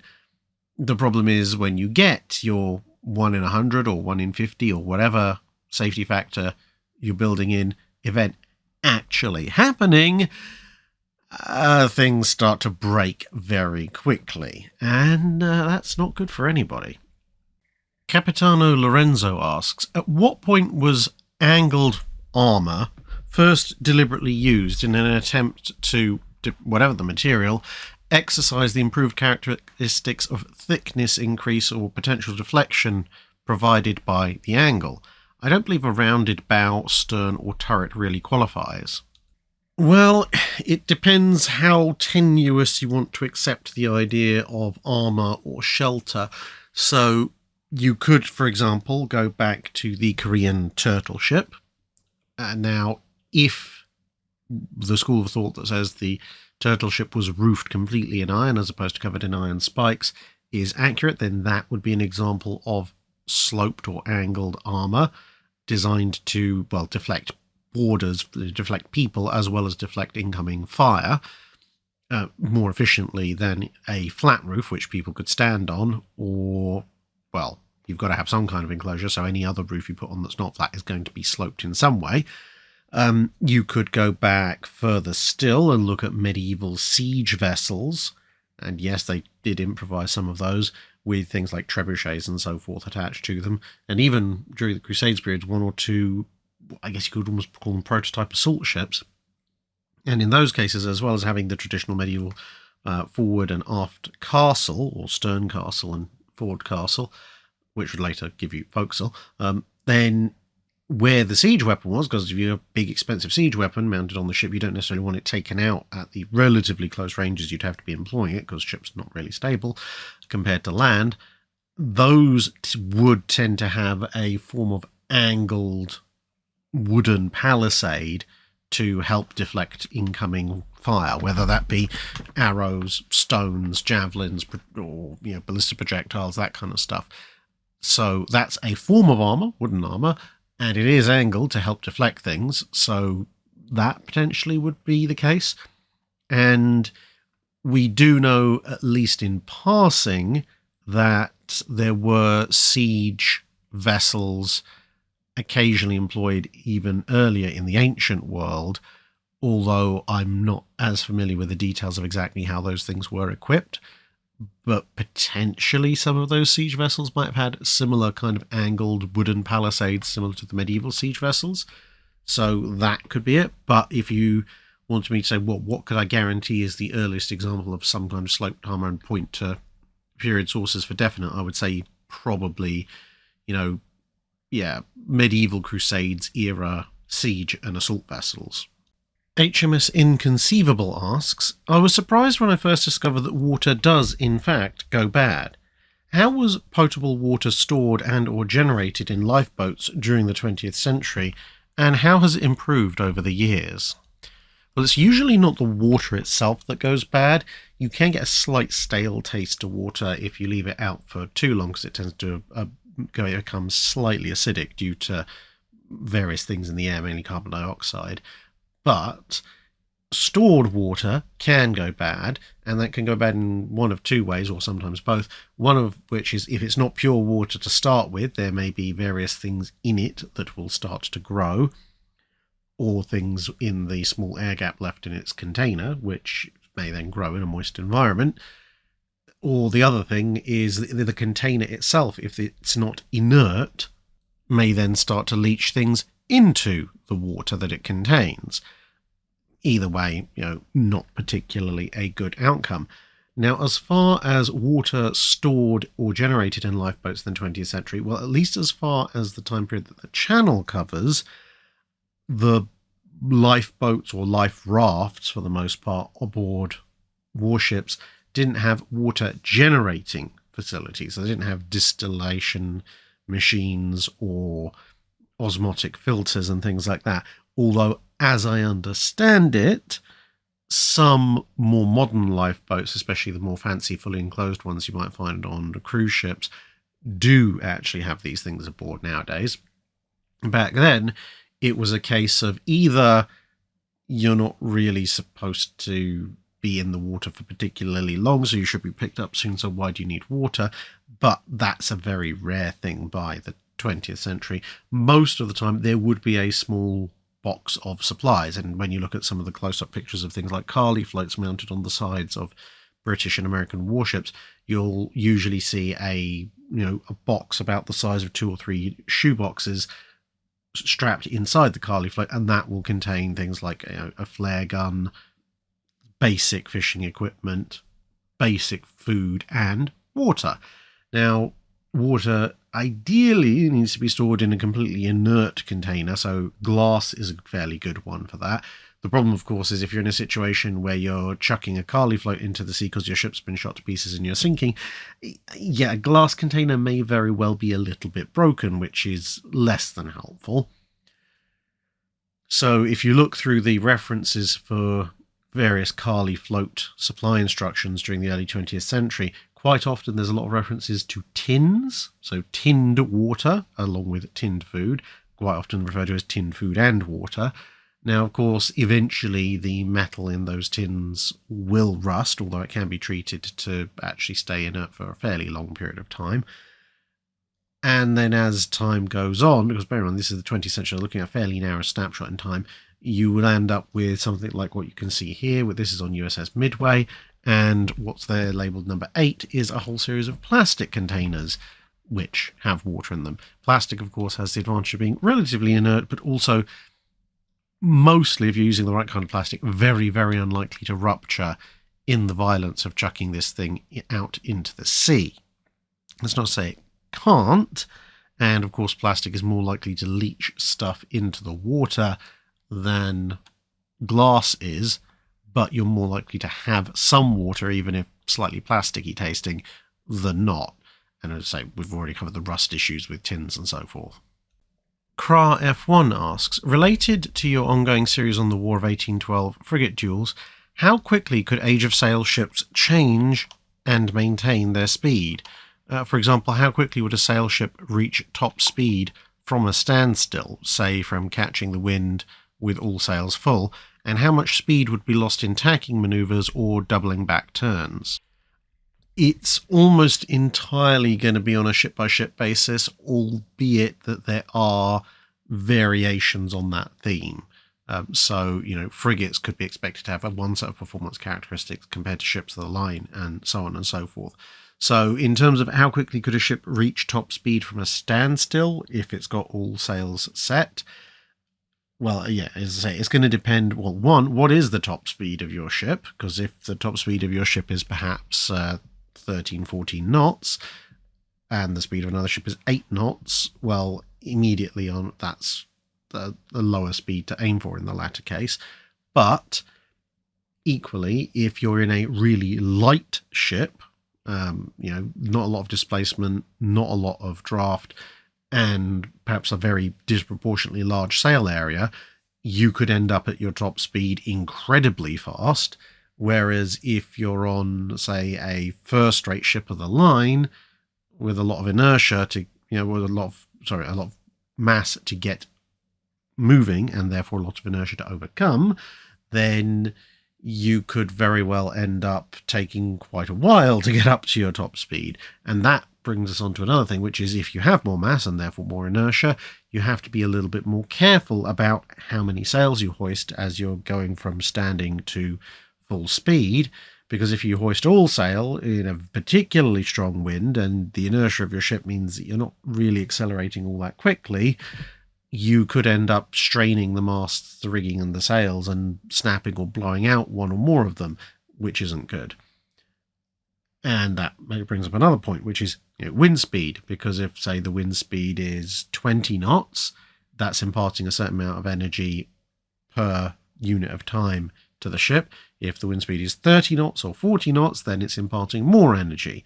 So you might have a really fast, really quick off the blocks frigate, but in a 10-15 knot wind, it might take you longer to get up to your maximum speed as compared to 74 gun ship of the line that is in a 30 or 35 knot wind. And then once you get to tacking maneuvers and doubling back, again, it in part is down actually to the sail plan. If you've got a number of fore and aft sails, you're going to be much better off in tacking and doubling back maneuvers than you would be if you have purely square sails. It's then also a matter of how good are your men. Are they able to handle all the sails and the lines correctly to bring the yards around and hoist and unfurl the relevant sails at the relevant time periods? How good's your rudder? Got man on the rudder? How much energy have you got going into that turn? What's your initial and final position relative to the wind? All of this kind of thing can affect how much speed you're going to end up losing. And of course, again, the ship makes a difference. If you have a particularly nimble vessel, then you can whip through the parts of the turn where the wind is against you quite quickly. If you're in a not so nimble vessel, you're going to lose more speed, but then equally, if you're in a ship of the line, you'll have a lot of inertia. So if you're just moving in along stately 6-7 knots and you start your turn, you might not lose a tremendous amount of speed, because at the point where you've lost sail propulsion, you actually are just coasting on a lot of inertia. Whereas you might be a much, much faster 5th or 6th rate frigate, but if you're, say, a 6th rate running lightly loaded and you're trying to tack around, well, you might find that those few moments, compared to a ship of the line, which can spend a lot longer in the area where the wind is directly against you. But if you're, your lightweight 6th rate, those few moments might be enough to overcome almost all your inertia and leave you almost at a dead stop, so you might lose proportionally more speed. But equally, if you're that small and that nimble, you might turn through it really, really quickly and thus not lose too much speed. So it's a little bit of an all-over-the-place one, I'm afraid. Farender Ritter asks, why did the US Marine Corps become more of a self-contained army instead of most other countries which use Marines more as protection or special forces? Was it more influenced by the US need to project strong maritime force on two oceans for home protection?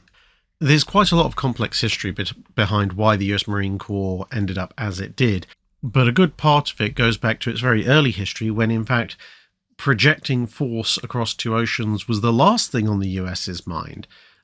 Bearing in mind that in the immediate aftermath of the American War of Independence, you end up with a series of congresses that almost essentially don't believe in governmental armed forces at all. Some of them are extremely fanatical about the militia system. They expect, the land to be defended by a militia of the people raised at the time, and the more extreme ones even talk about sea militias of little, rowboats with single cannons on them, which will somehow protect the US coastline. Nonetheless, what that means is that when you get something like, say, the Barbary pirates rocking up in the Mediterranean, there isn't a US army. So if you were the Barbary pirates and you'd sufficiently annoyed the French or the Spanish or the British or almost anybody else, then if they wanted to exercise a land campaign against you, they might send some marine contingents from their ships. But fundamentally, they had armies, and those armies had foot soldiers trained for land warfare in much larger numbers, and usually came with rather useful little things like cavalry and so forth. And so if the great power in question really wanted to put a campaign against you, the Navy would escort a bunch of troop ships with mostly army troops, and the army troops would land and they'd do the actual fighting ashore. When it came to the US, they just didn't have an army, so the only kind of force they could have if they wanted to conduct a land campaign against the Barbary coasts was the US Marines, because, well, they had a navy, small as it might otherwise be, and the Navy already had some Marines, so they had a degree of, actually reasonably well-trained infantry there to form.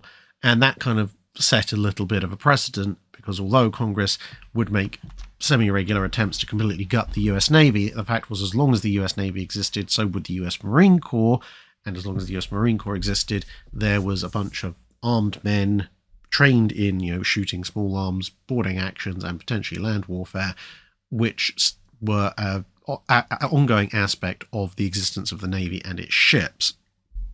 Whereas for the Army, you could see it also had quite a significant diminution repeatedly at the hands of Congress.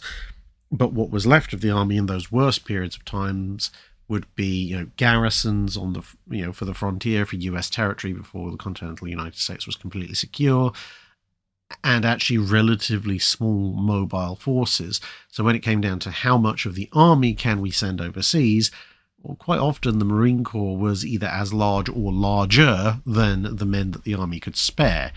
And so this kind of built up a little bit of a tradition of the US Marine Corps doing a lot of the overseas expeditionary work. And once both services were allowed to expand and stay at reasonable sizes, once you get into the 20th century, then, well, the Marine Corps has a reason to, want to continue to existing in and of itself. The Navy, considering that the Navy and the Army, as with most navies and armies, don't get on particularly well, especially when it comes to fighting over funding, the Navy would rather have the capability to exert some form of control over the land themselves without having to fully depend on the Army. And because then the US Navy gets very, very big, so too does the US Marine Corps. And once the US Marine Corps is particularly large, bearing in mind some of those early traditional uses of it as well, you suddenly end up with essentially a sea-going army, which, ironically enough, these days, I think the US Marine Corps is actually bigger than a good chunk of national, actual land-based armies across the world. Excelsior 1 asks, how long is a ship in the slipway before getting pushed out to a dry dock? I know it's going to vary by class, but let's say we were building King George V. How far along is the build before it leaves? Keels, frames and compartments I'm sure are there, but is the power plant installed? The hull plating I'm guessing is there, but how about belt armour? Is the deck plating in place? And how does the belt armour bolt directly to the hull plating? The barbette's probably in, but not the turrets. So for larger ships that actually have belt armour to worry about, essentially what you're looking at is the hull being completed. So you won't have the props on. You may have some elements of the propeller shaft in, but not all of it. So the propeller shaft holes will probably be blanked off. That varies a little depending on exactly where your propeller shaft is, because of course you're launching it down the slipway. If you've got particularly protruding propeller shafts, there's a chance they might catch on something. Most warships won't have belt armour installed when they are launched, at least by the time of World War I, World War II. And in fact, if you look at various photos of pre-dreadnoughts and dreadnoughts launching, quite often you can see an indent where the belt armour would be, and obviously it's not. That can vary, obviously. If a ship has internal angled belt armour, then that needs to be installed before the outer shell plating can go on. So in that case, you will have to install the belt armour, but usually they try to avoid it. Essentially, what they're trying to do when it comes to slipway launches, again, at least for the time period under discussion, is they're trying to build as much of the hull as you need to be watertight and relatively stable without adding much more in the way of weight. Because launching a ship that weighs tens of thousands of tons is a fraught enough event without having additional weight, making it, needing even stronger slipways and even longer runoff, even heavier weights and chains and all of this kind of thing. So only really the essentials will be in there. Power plants usually are installed because they're fairly chunky, and as you're building the ship up, you're going to be putting additional deck plating above that. And if you don't put the power plants in before you do that, you're going to have a little bit of difficulty getting them in after. Those things do not come in IKEA flat pack.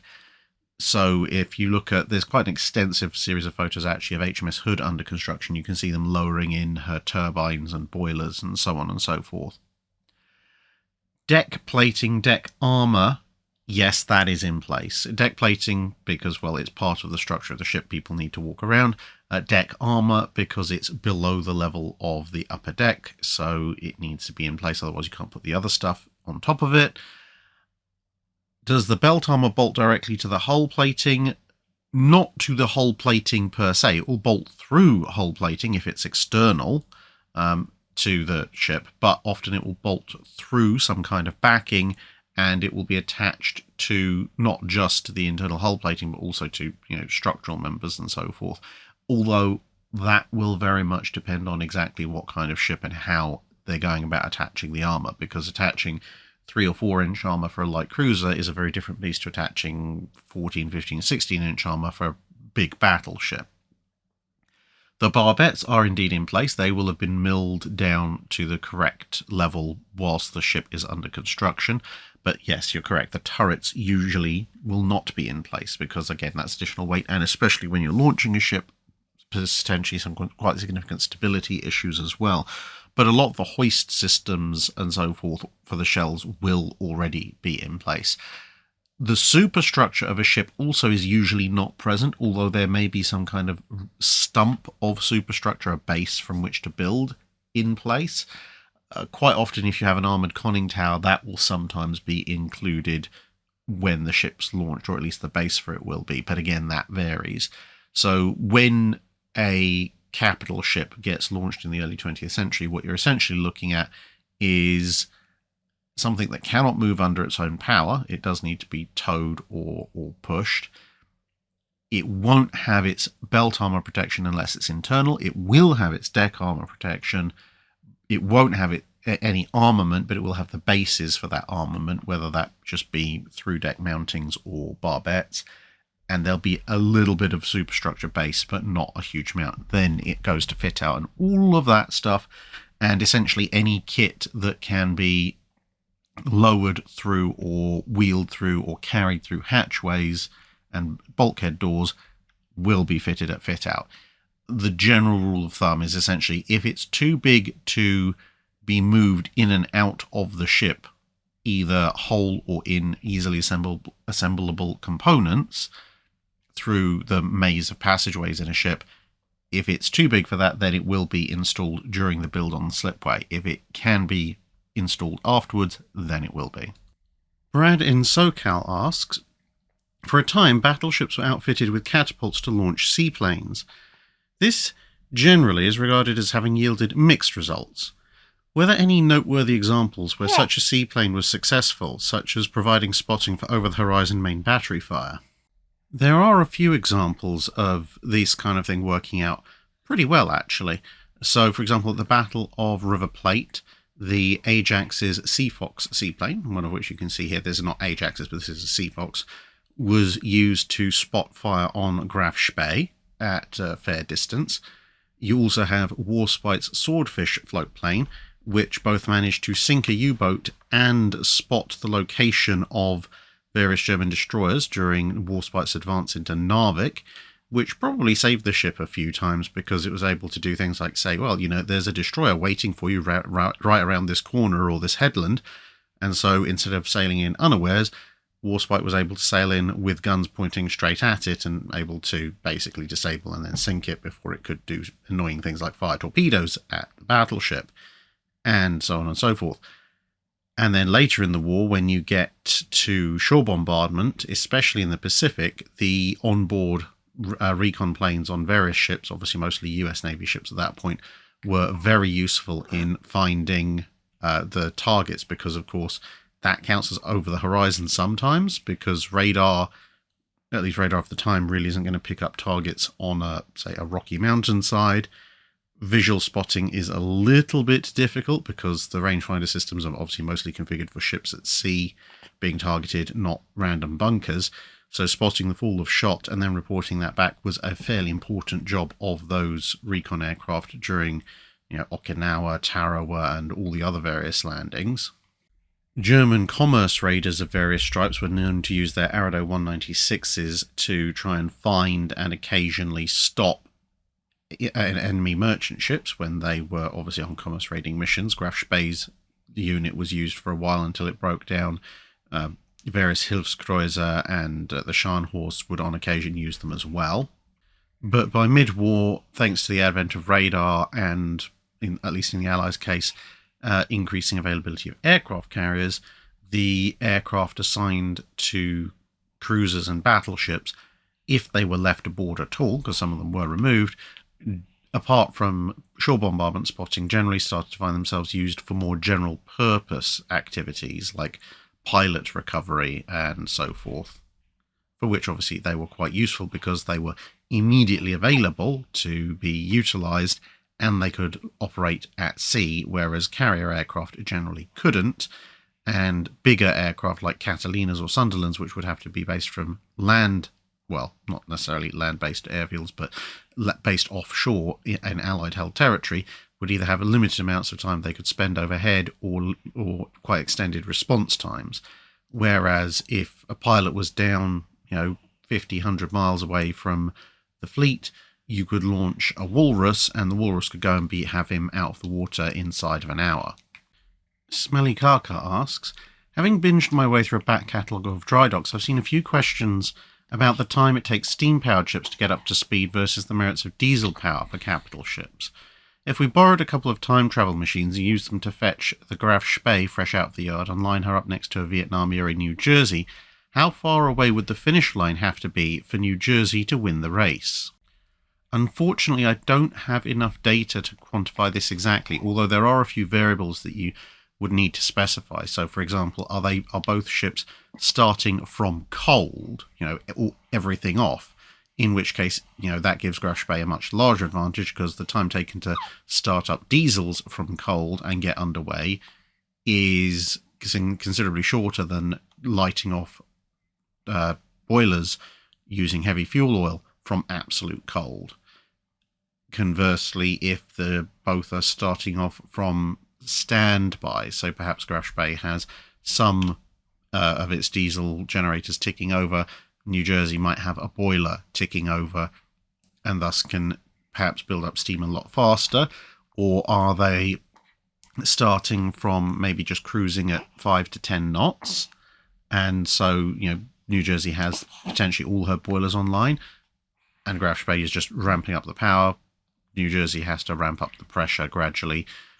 Or is New Jersey, does she have all her boilers primed and ready to go? And that's going to change the acceleration curve again.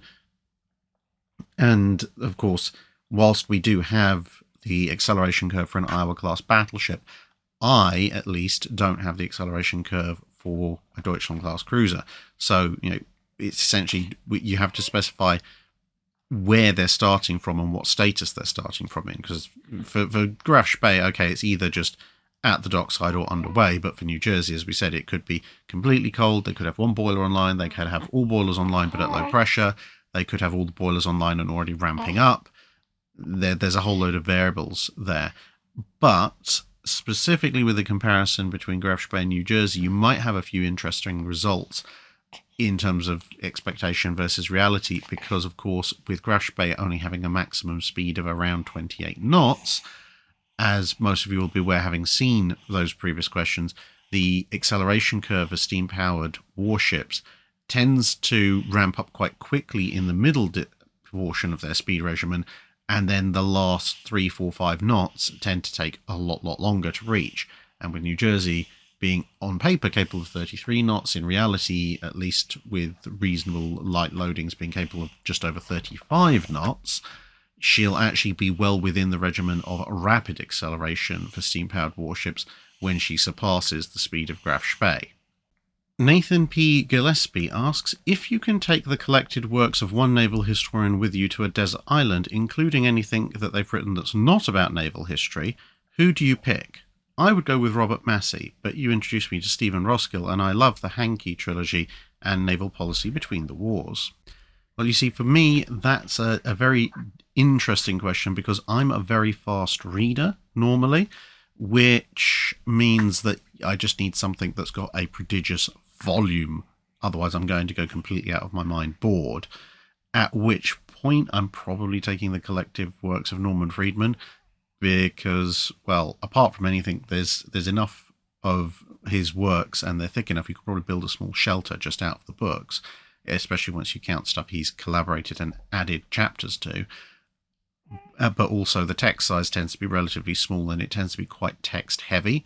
So, reading through the entire US battleships, cruisers, destroyers, light craft carriers, etc. series that he's done, plus all his work on British submarines, battleships, cruisers, destroyers, etc., plus things like Fighters Over the Fleet, one of the more recent works, there'll be enough to keep me interested in reading for a very, very long time. So, yeah, there are a few other authors with a fair amount of output as well, but I think in terms of just sheer number of words written, that's probably the best one for me. Mark Roman asks, soon after the contact with the High Seas Fleet and the Grand Fleet, Admiral Scheer ordered Gefechtsgert Wendung nach Steuerbord. I think. Apologies to German listeners. The signal must have been verbal or Morse code. How would the signal have been given using flags of that period? Well, in this case, it was actually a relatively simple signal, because it was a pre-practiced, preordained battle manoeuvre that the High Seas Fleet had extensively prepared for. It had its own specific signal in the High Seas Fleet's signal book. So you've got the standard signals, which everybody knows, but each fleet would have its own set of specific signals for specific manoeuvres. So like when Admiral Jellicoe hoisted equal speed Charlie London, that doesn't really mean all that much in standard codebook phraseology, but for the Royal Navy specifically, it told them they needed to deploy to port. And in the High Seas Fleet's case, it was just a single flag, a two-colour flag. So if you imagine a flag with a diagonal line running through it, the upper right portion of that was green and the lower left portion of that was white, and that was just the only flag you needed to signal the High Seas Fleet that this was the manoeuvre you needed to do. Texas and LaShock asks, stumbling onto the gladiatorial bloodbath that is the Quora naval history section. Well, I suppose someone has to go there. A term I keep seeing over and over was supreme accuracy with regards to Yamato's main guns. So, how does Yamato stack up with regard to accuracy? Supreme, average, subpar? Do we even have enough data to make such a qualification? I think supreme might be taking it a little bit too far with the superlatives. I mean, it's not made of katanas. This is not glorious Nippon steel folded 10,000 times and all of that nonsense. But with that said, Yamato's guns are pretty darn accurate. They are amongst the most accurate guns in the World War II period. But some of that is down to technology, and some of that is down to just sheer physics. Allow me to explain. Now, hopefully, as long-term viewers of the channel will know, there is a difference between your gun being accurate and your ship being accurate. You can have a very, very accurate gun, but if your shell quality is appalling, or there's some other fundamental issue in that field, or you have terrible fire control systems, you're still not hitting anything. You'll just pound the sea in a very, very small circular area of probability. And with Yamato, she kind of has two advantages. Well, technically three. The third advantage, which is a little bit less, is she's just so big. She has so much mass. She actually makes a pretty good gun platform. She's nice and steady. So, but you could say the same about a lot of other ships at different scales. The two big advantages when it comes to accuracy for Yamato is, one, she has a really good set of optics for her optically guided fire control system and a pretty decent fire control computer. So you've got good high fidelity data going in, which means as long as you've got at least a half decent, and Yamato has a better than half decent fire control system, you should get pretty high fidelity data coming back out. So she can actually aim pretty well. That's good. Obviously, without fire control radar, although she does have radar of a sort later on in the war, it's not full fire control radar, but without those kind of systems that you'd find on US and British ships at the time that Yamato is out there, she only really has that really supreme aim during periods where she can actually see clearly, which can be a bit of a problem if there's things like squalls or night or fog or things like that.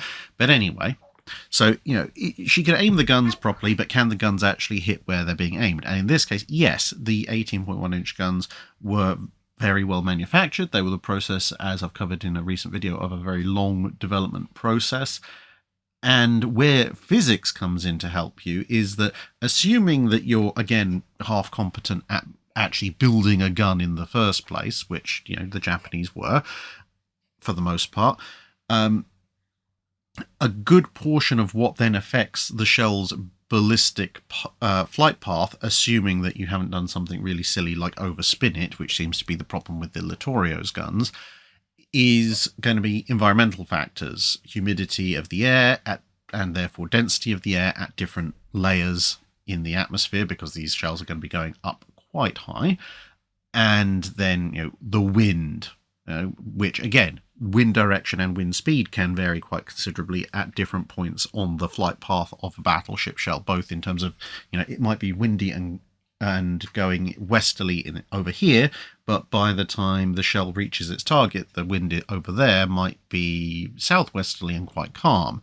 And up in the upper atmosphere where the shell reaches its apogee, that wind might be going in a completely different direction at a completely different speed. And when it all comes down to that, here, square cube law is very definitely your friend. The bigger shell, has a much greater volume compared to its surface area, compared to its linear dimensions. And so with a much greater mass relative to the surface area upon which atmospheric effects can act upon, it is less susceptible to that kind of thing. So it's not going to be blown off course as much. It's not going to deviate quite as much as a lighter shell would. So, being an 18.1-inch shell and being the heaviest battleship shell fired in the Second World War, those shells are pretty much going to go within reason where you point them. And this, of course, leads to a pretty low dispersion, which is good. Couple that with a good fire control system. And yes, Yamato, in decent weather where she can properly use her optical fire control system, will have good accuracy, very much well above average. I would, good to superb, with the caveat of it only really working in good weather for the optical fire control units.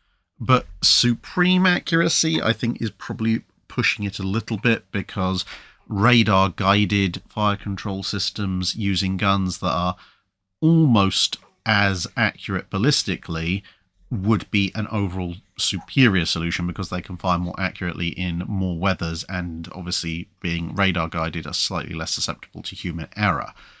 And the really, really tight dispersion that the Yamato's guns have, even out at ridiculous ranges, those ridiculous ranges, again, as I've covered before, are somewhat less applicable, because generally speaking, unless someone is really dumb and just goes in a straight line for minutes at a time, you're never going to hit anything at that range. Once you dial it back to the high 20s of thousands of yards, which is realistically where you can expect to hit a target that actually cares about the fact you're shooting at it and is maneuvering as a result, then, there's a whole slew of pretty accurate guns. Everything from the 16-inch 50 to the 15-inch 42 to obviously the 18.1-inch. And at that stage, it's more about the data that can be fed into the fire control systems and the quality of those fire control tables. Lofton Henderson asks, best interwar trade protection type cruiser of any navy? I've usually heard people choose La Galissonière. Would you agree, or would you give the crown to another class? And if you had to design with hindsight an ideal 5,000 to 8,500 ton standard interwar trade protection cruiser, what would it look like?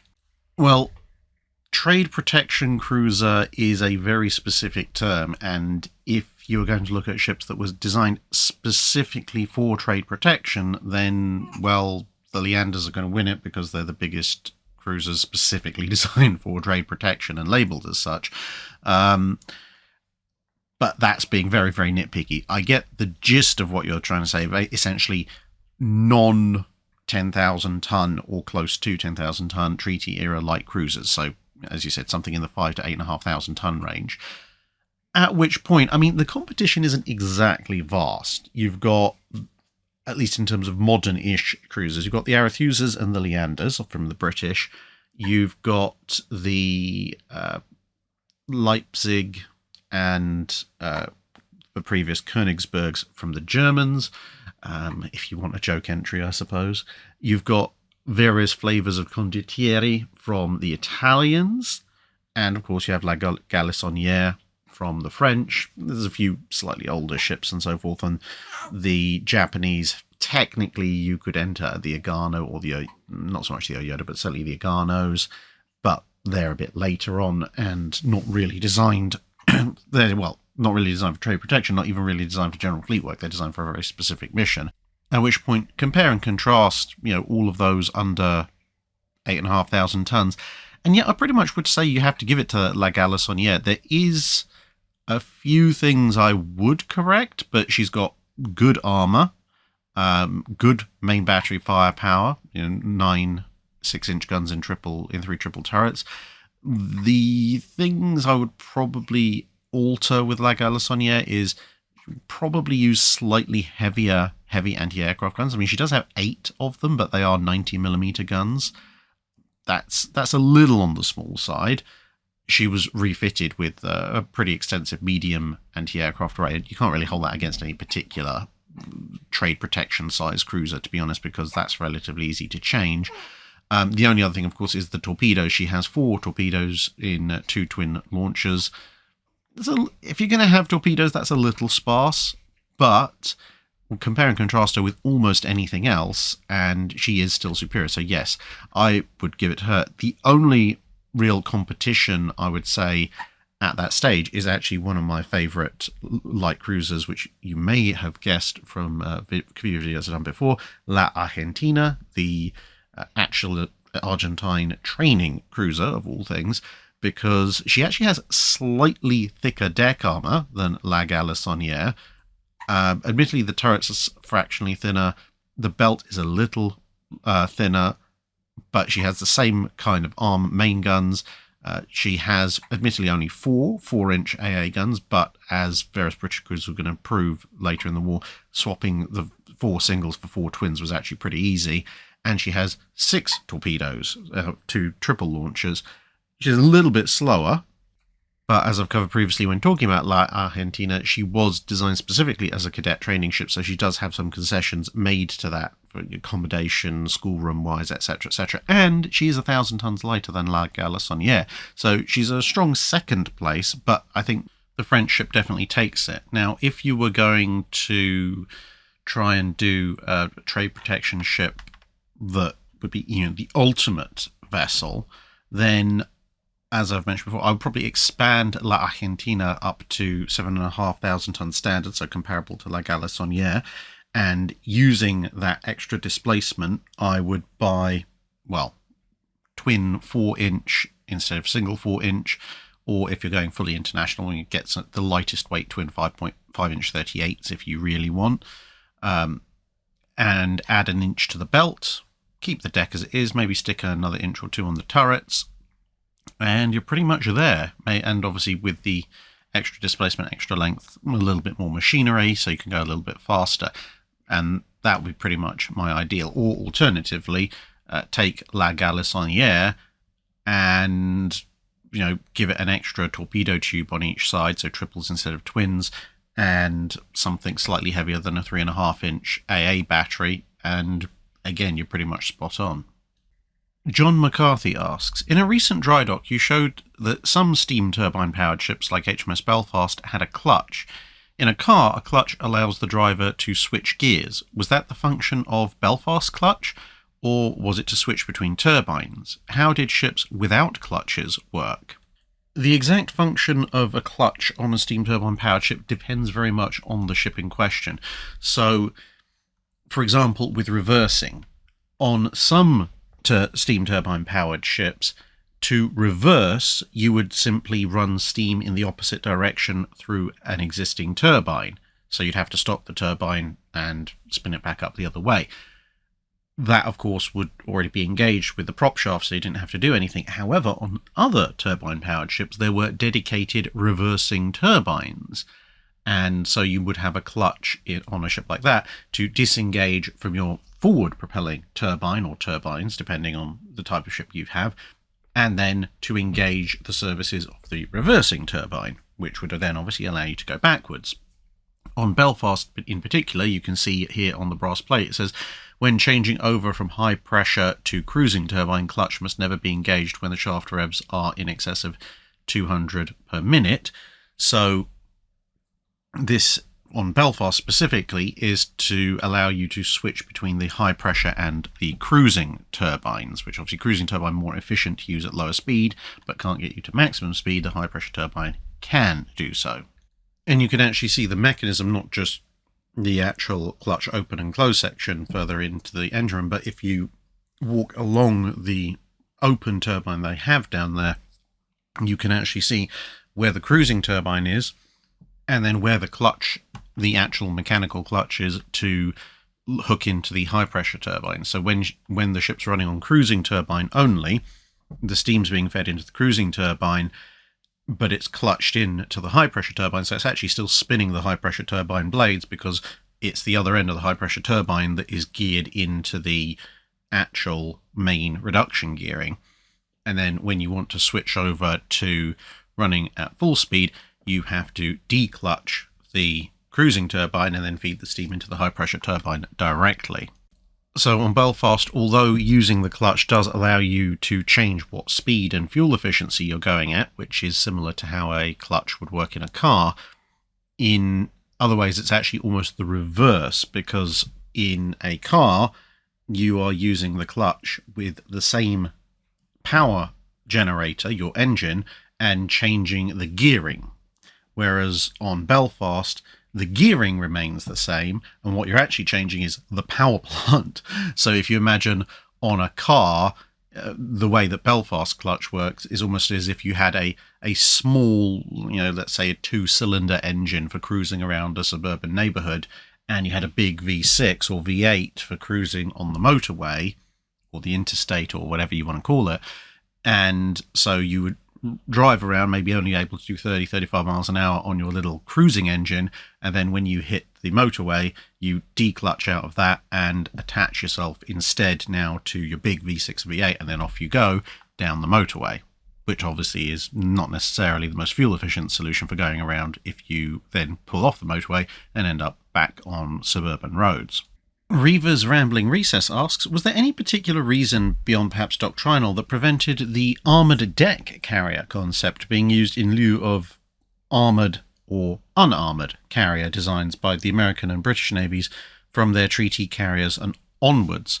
What might such carrier designs have been like, and could they have paid off in their respective fleets if so built?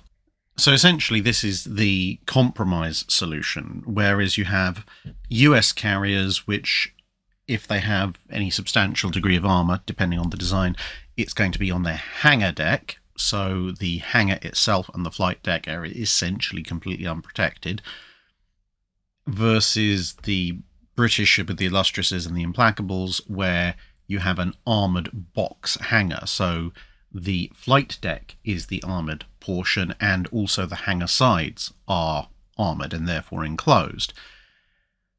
The armoured flight deck concept is kind of the compromise, where you have an armoured flight deck.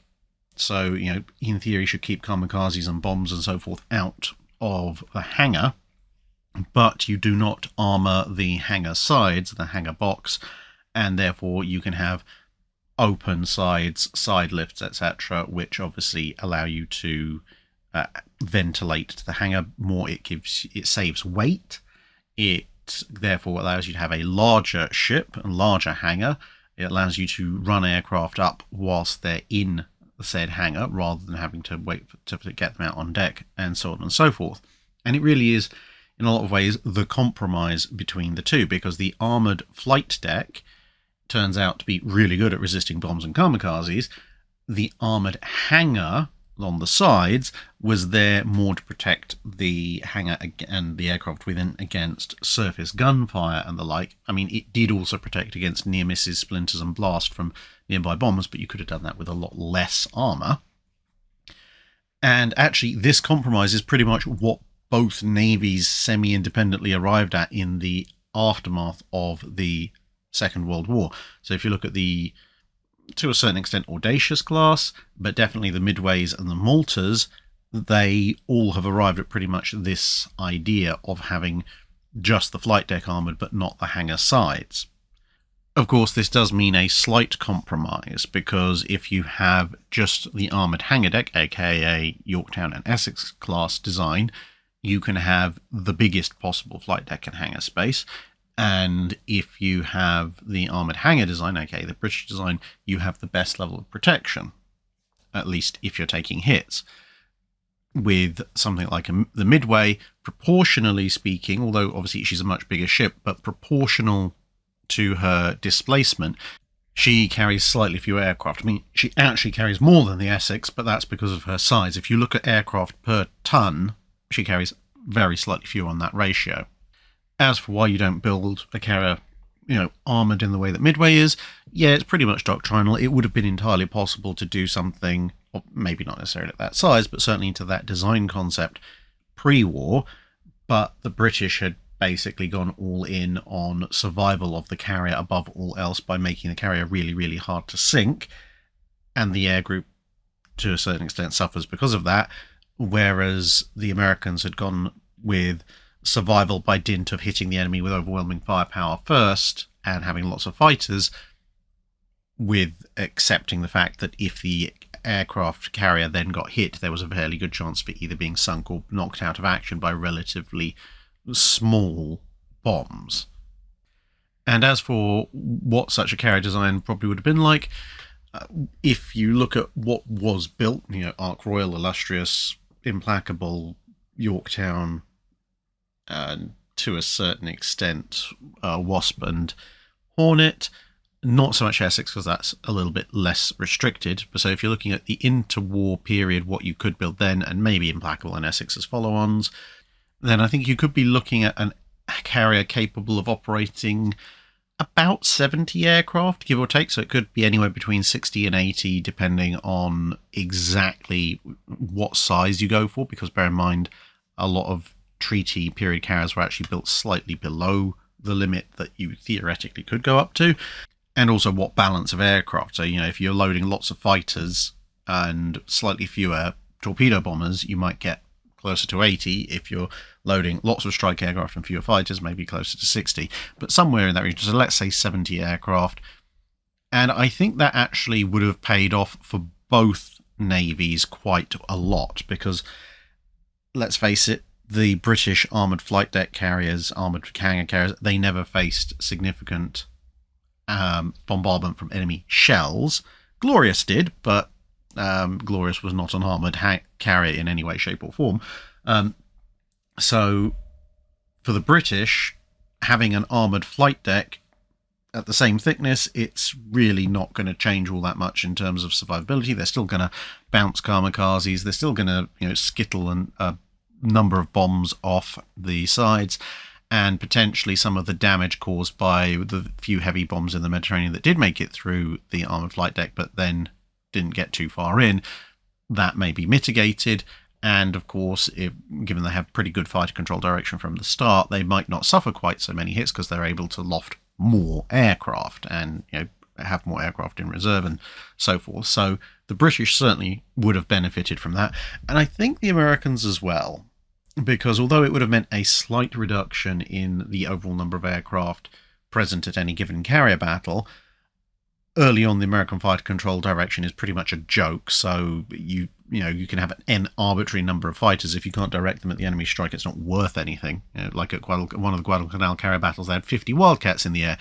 Couldn't actually send them after the Japanese fighters because everybody was just chatting and squawking and giving weird directions. So you might as well have had none at that stage.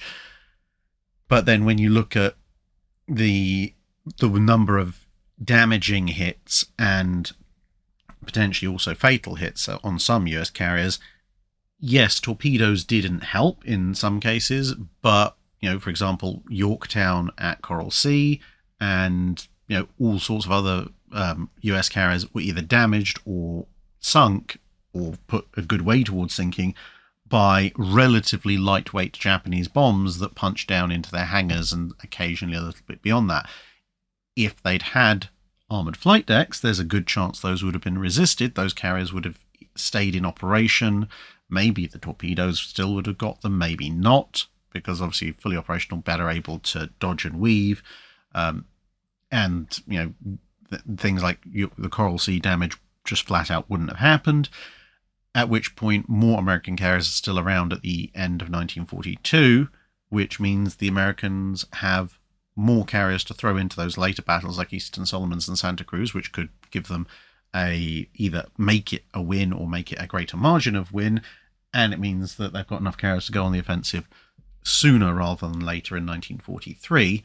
The only caveat to all that, of course, is that if the Americans still have a reasonable number of carriers left at the end of 1942, they might not ask for HMS Victorious and therefore might take a bit longer to pick up on proper fighter control direction.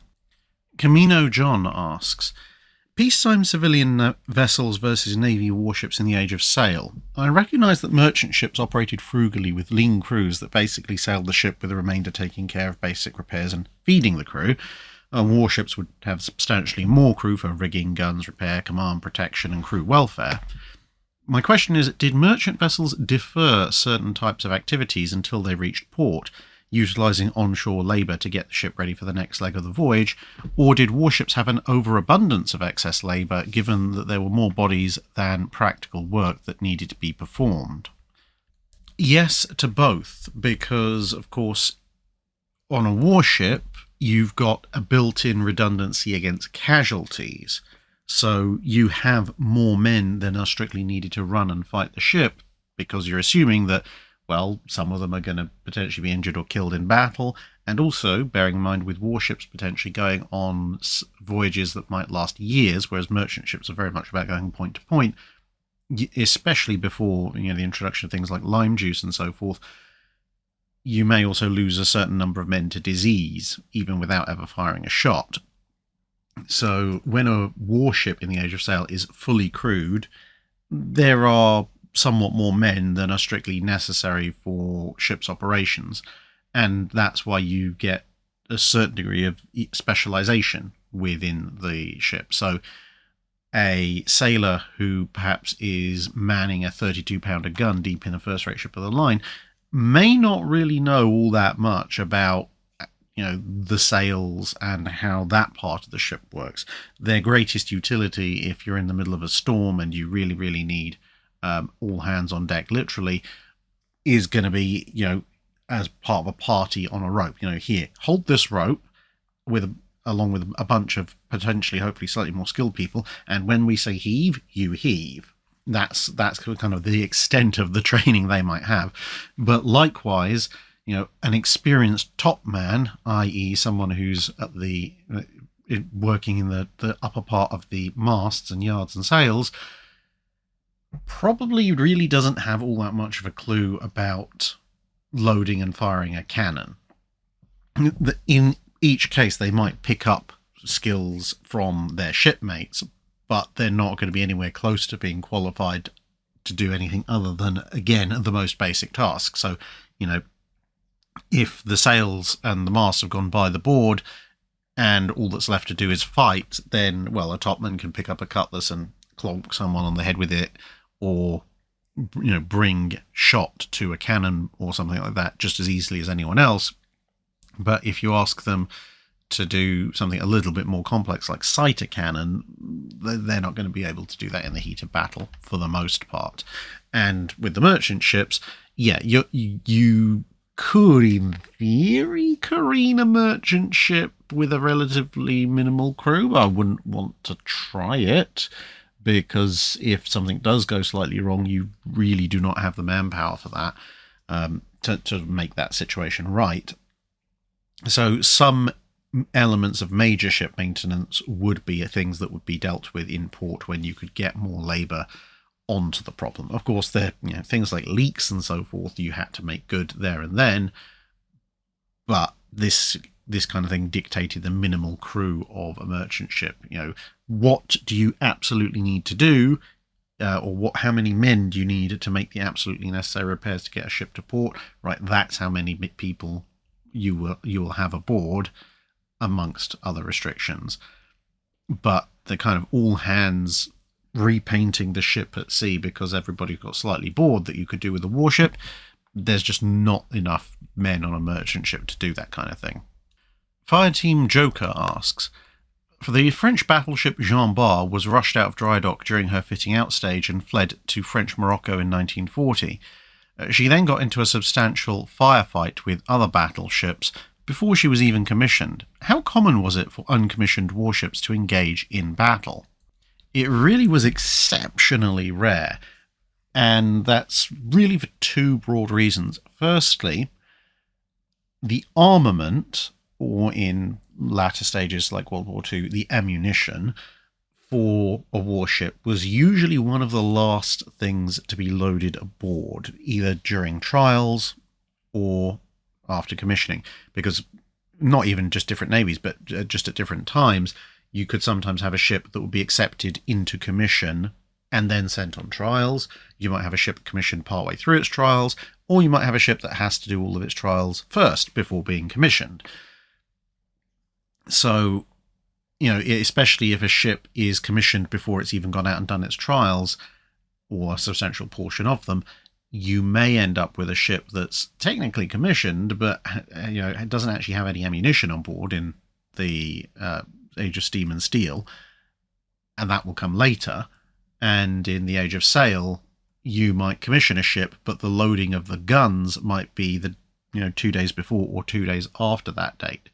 So if you end up in a situation where an uncommissioned warship is potentially under attack, there's a fairly good chance that ship doesn't actually have the capability to defend itself anyway.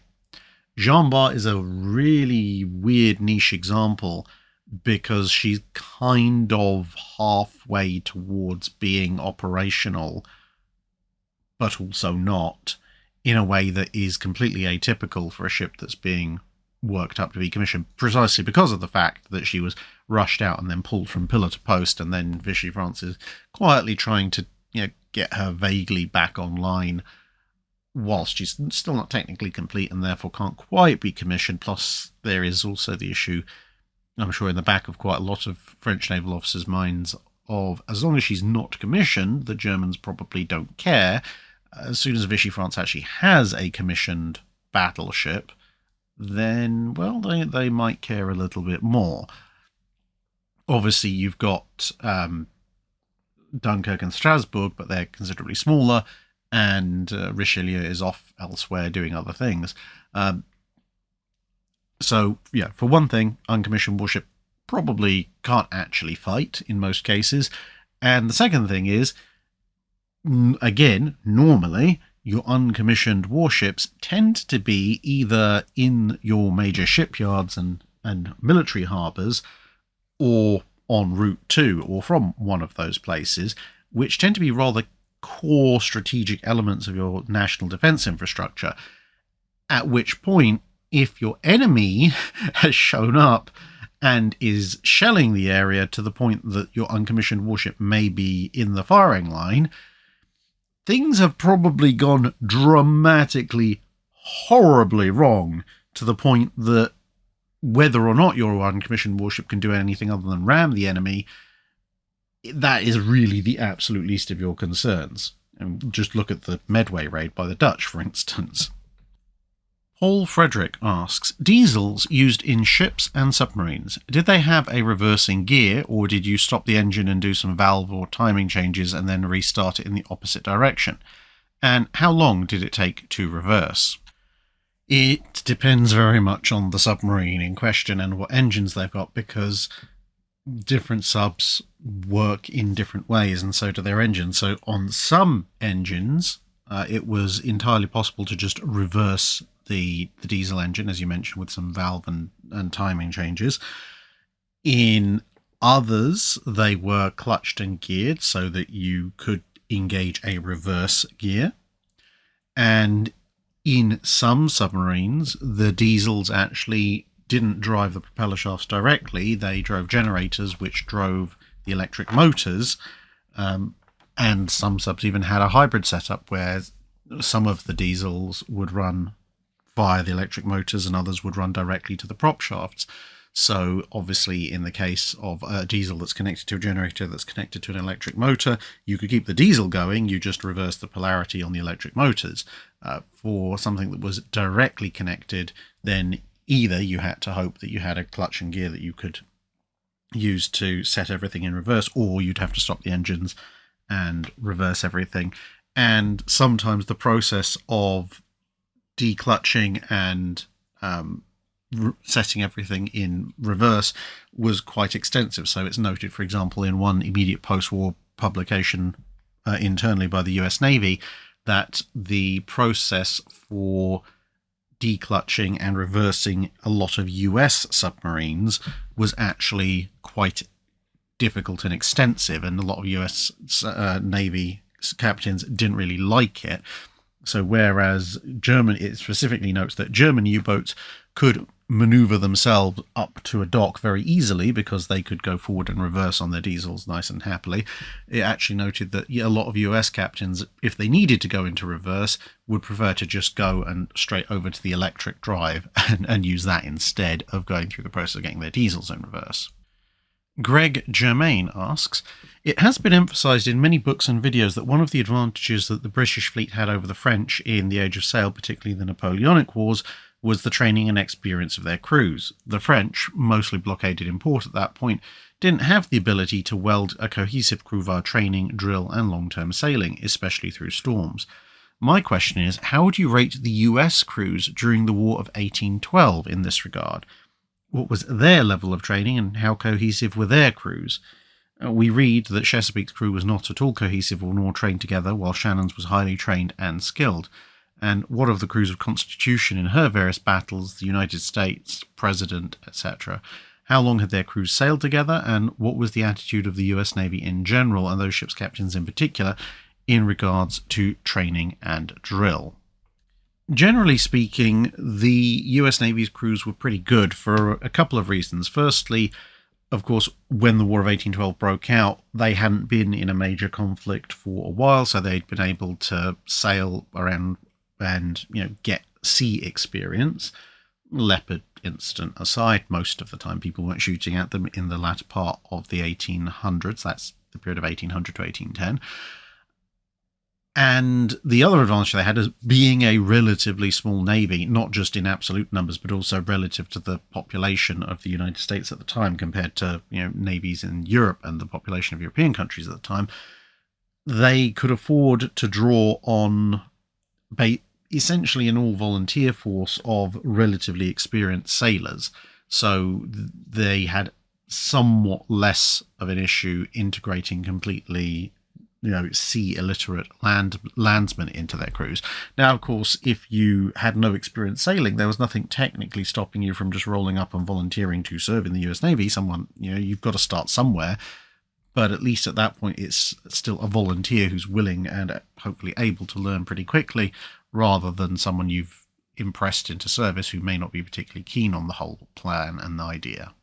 Now, as I noted in a recent video, and as you noted in an amendment to this question, I think based on the evidence, the post-fact writings that Chesapeake's crew were not cohesive or trained are a bunch of nonsense. When you look at the crew manifest, the vast majority of Chesapeake's crew are the crew of Chesapeake that had just come back in from a long voyage. They were experienced. They knew how to sail together. That's the majority of men there.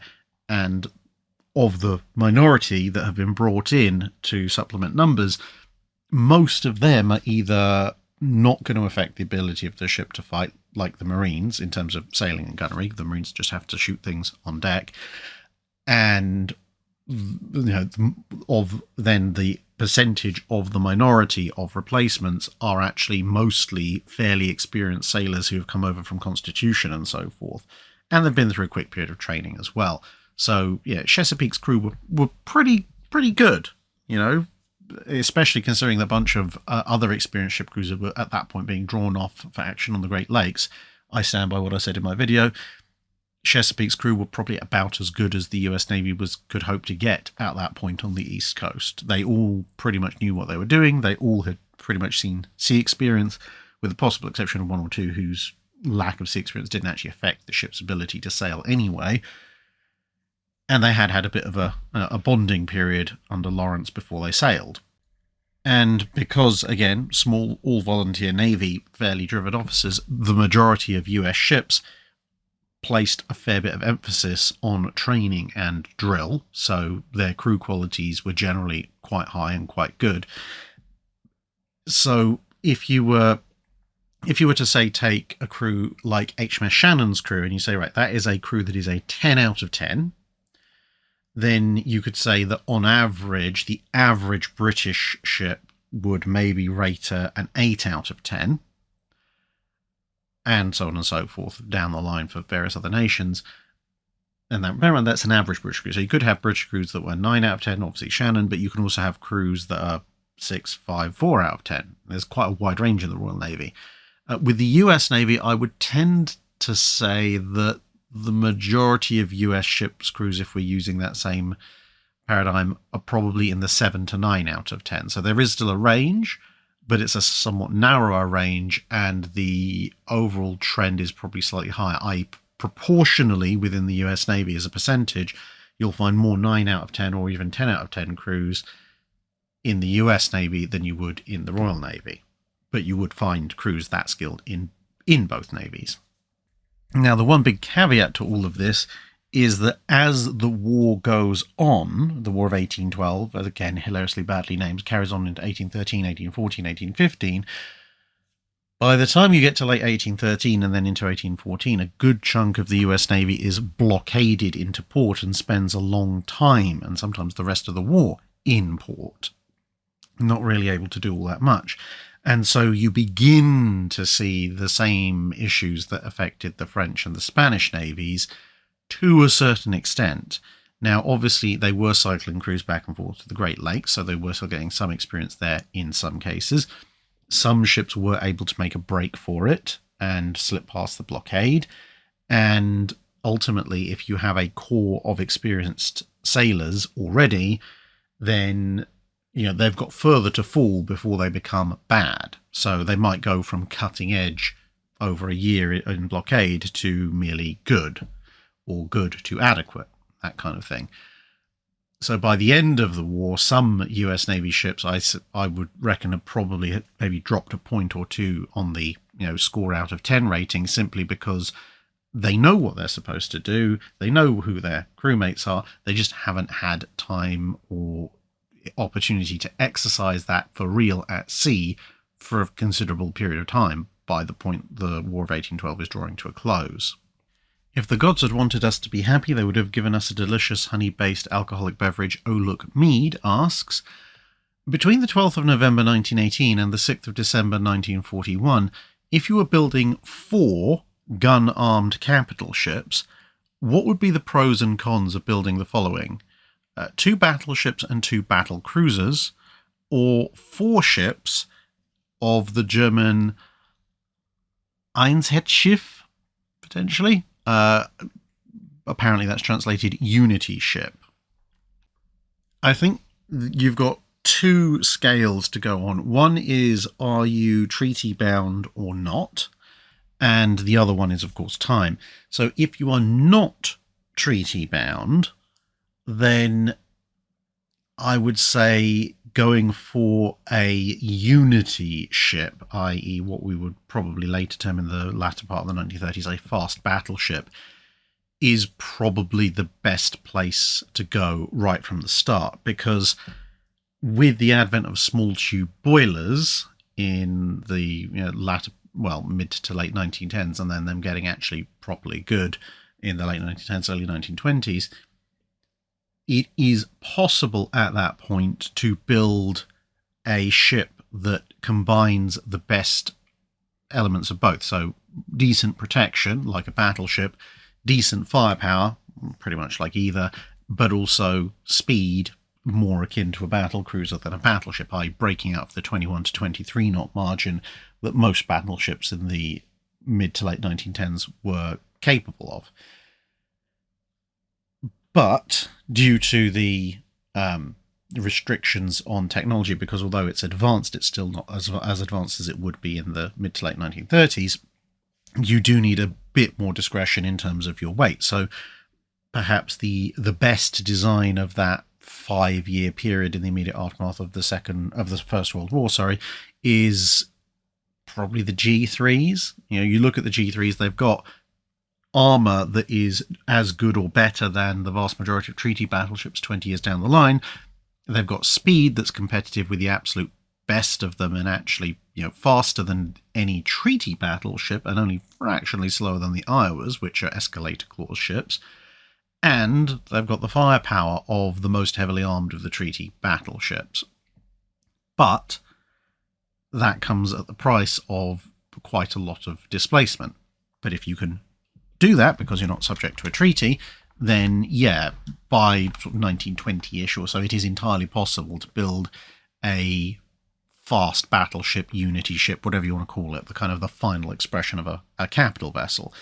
However, if you happen to fall foul of the Washington Naval Treaty and you now are forced to cap yourself at 35,000 tons, then you definitely don't want to try that, because trying to squeeze a completely unified vessel into 35,000 tons, it's just not possible. In the early 1920s, something is going to give. So at that point, treaty bound, I would build 2 battleships and 2 battlecruisers. Probably the best way of comparing and contrasting that with very similar designs would be looking at the Nelson's, i.e. 03, versus the F3 battlecruiser design. So Nelson's the battleship, 03 is the battleship, and F3 is the battlecruiser. They're both all forward armament. They're both 9 guns in 3 triple turrets. They both have 6-inch secondaries, etc. But then you look at the compromises made. So Nelson has the 16-inch guns, has good armor protection, has a decent secondary battery capability of being refitted if it had been modernized and so forth, but can only do 23 knots, and that's with an awful lot of work going into the hull form and the hydrodynamics of it all. Whereas F3, to get up to battlecruiser-like speeds, has to sacrifice an inch on the caliber of the guns, it has to have a slightly smaller secondary battery, it has to reduce its armour, and you still get a pretty decent battlecruiser out of it, and certainly something that would still have a reasonable chance, especially if modernised in the Second World War, but it is very definitely a battlecruiser as compared to an O3 style battleship.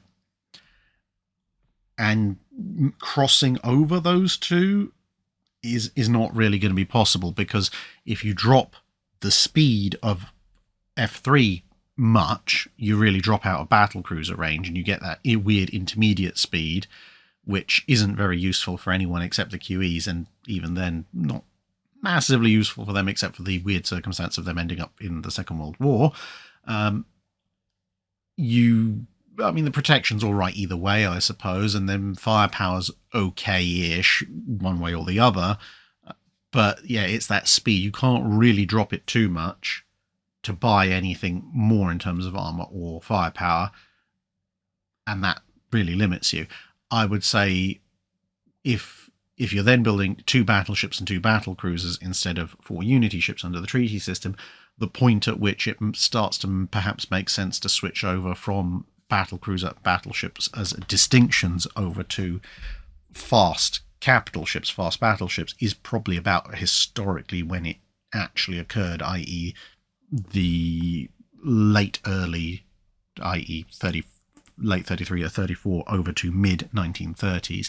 That's when propulsion technology, armour tech, firepower, etc. has gotten to a point where you can just about get a relatively decent turn of speed and decent armour and decent firepower all on the same hull.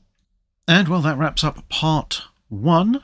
Stay tuned. If you've got it this far, then part 2 should be coming up any moment now.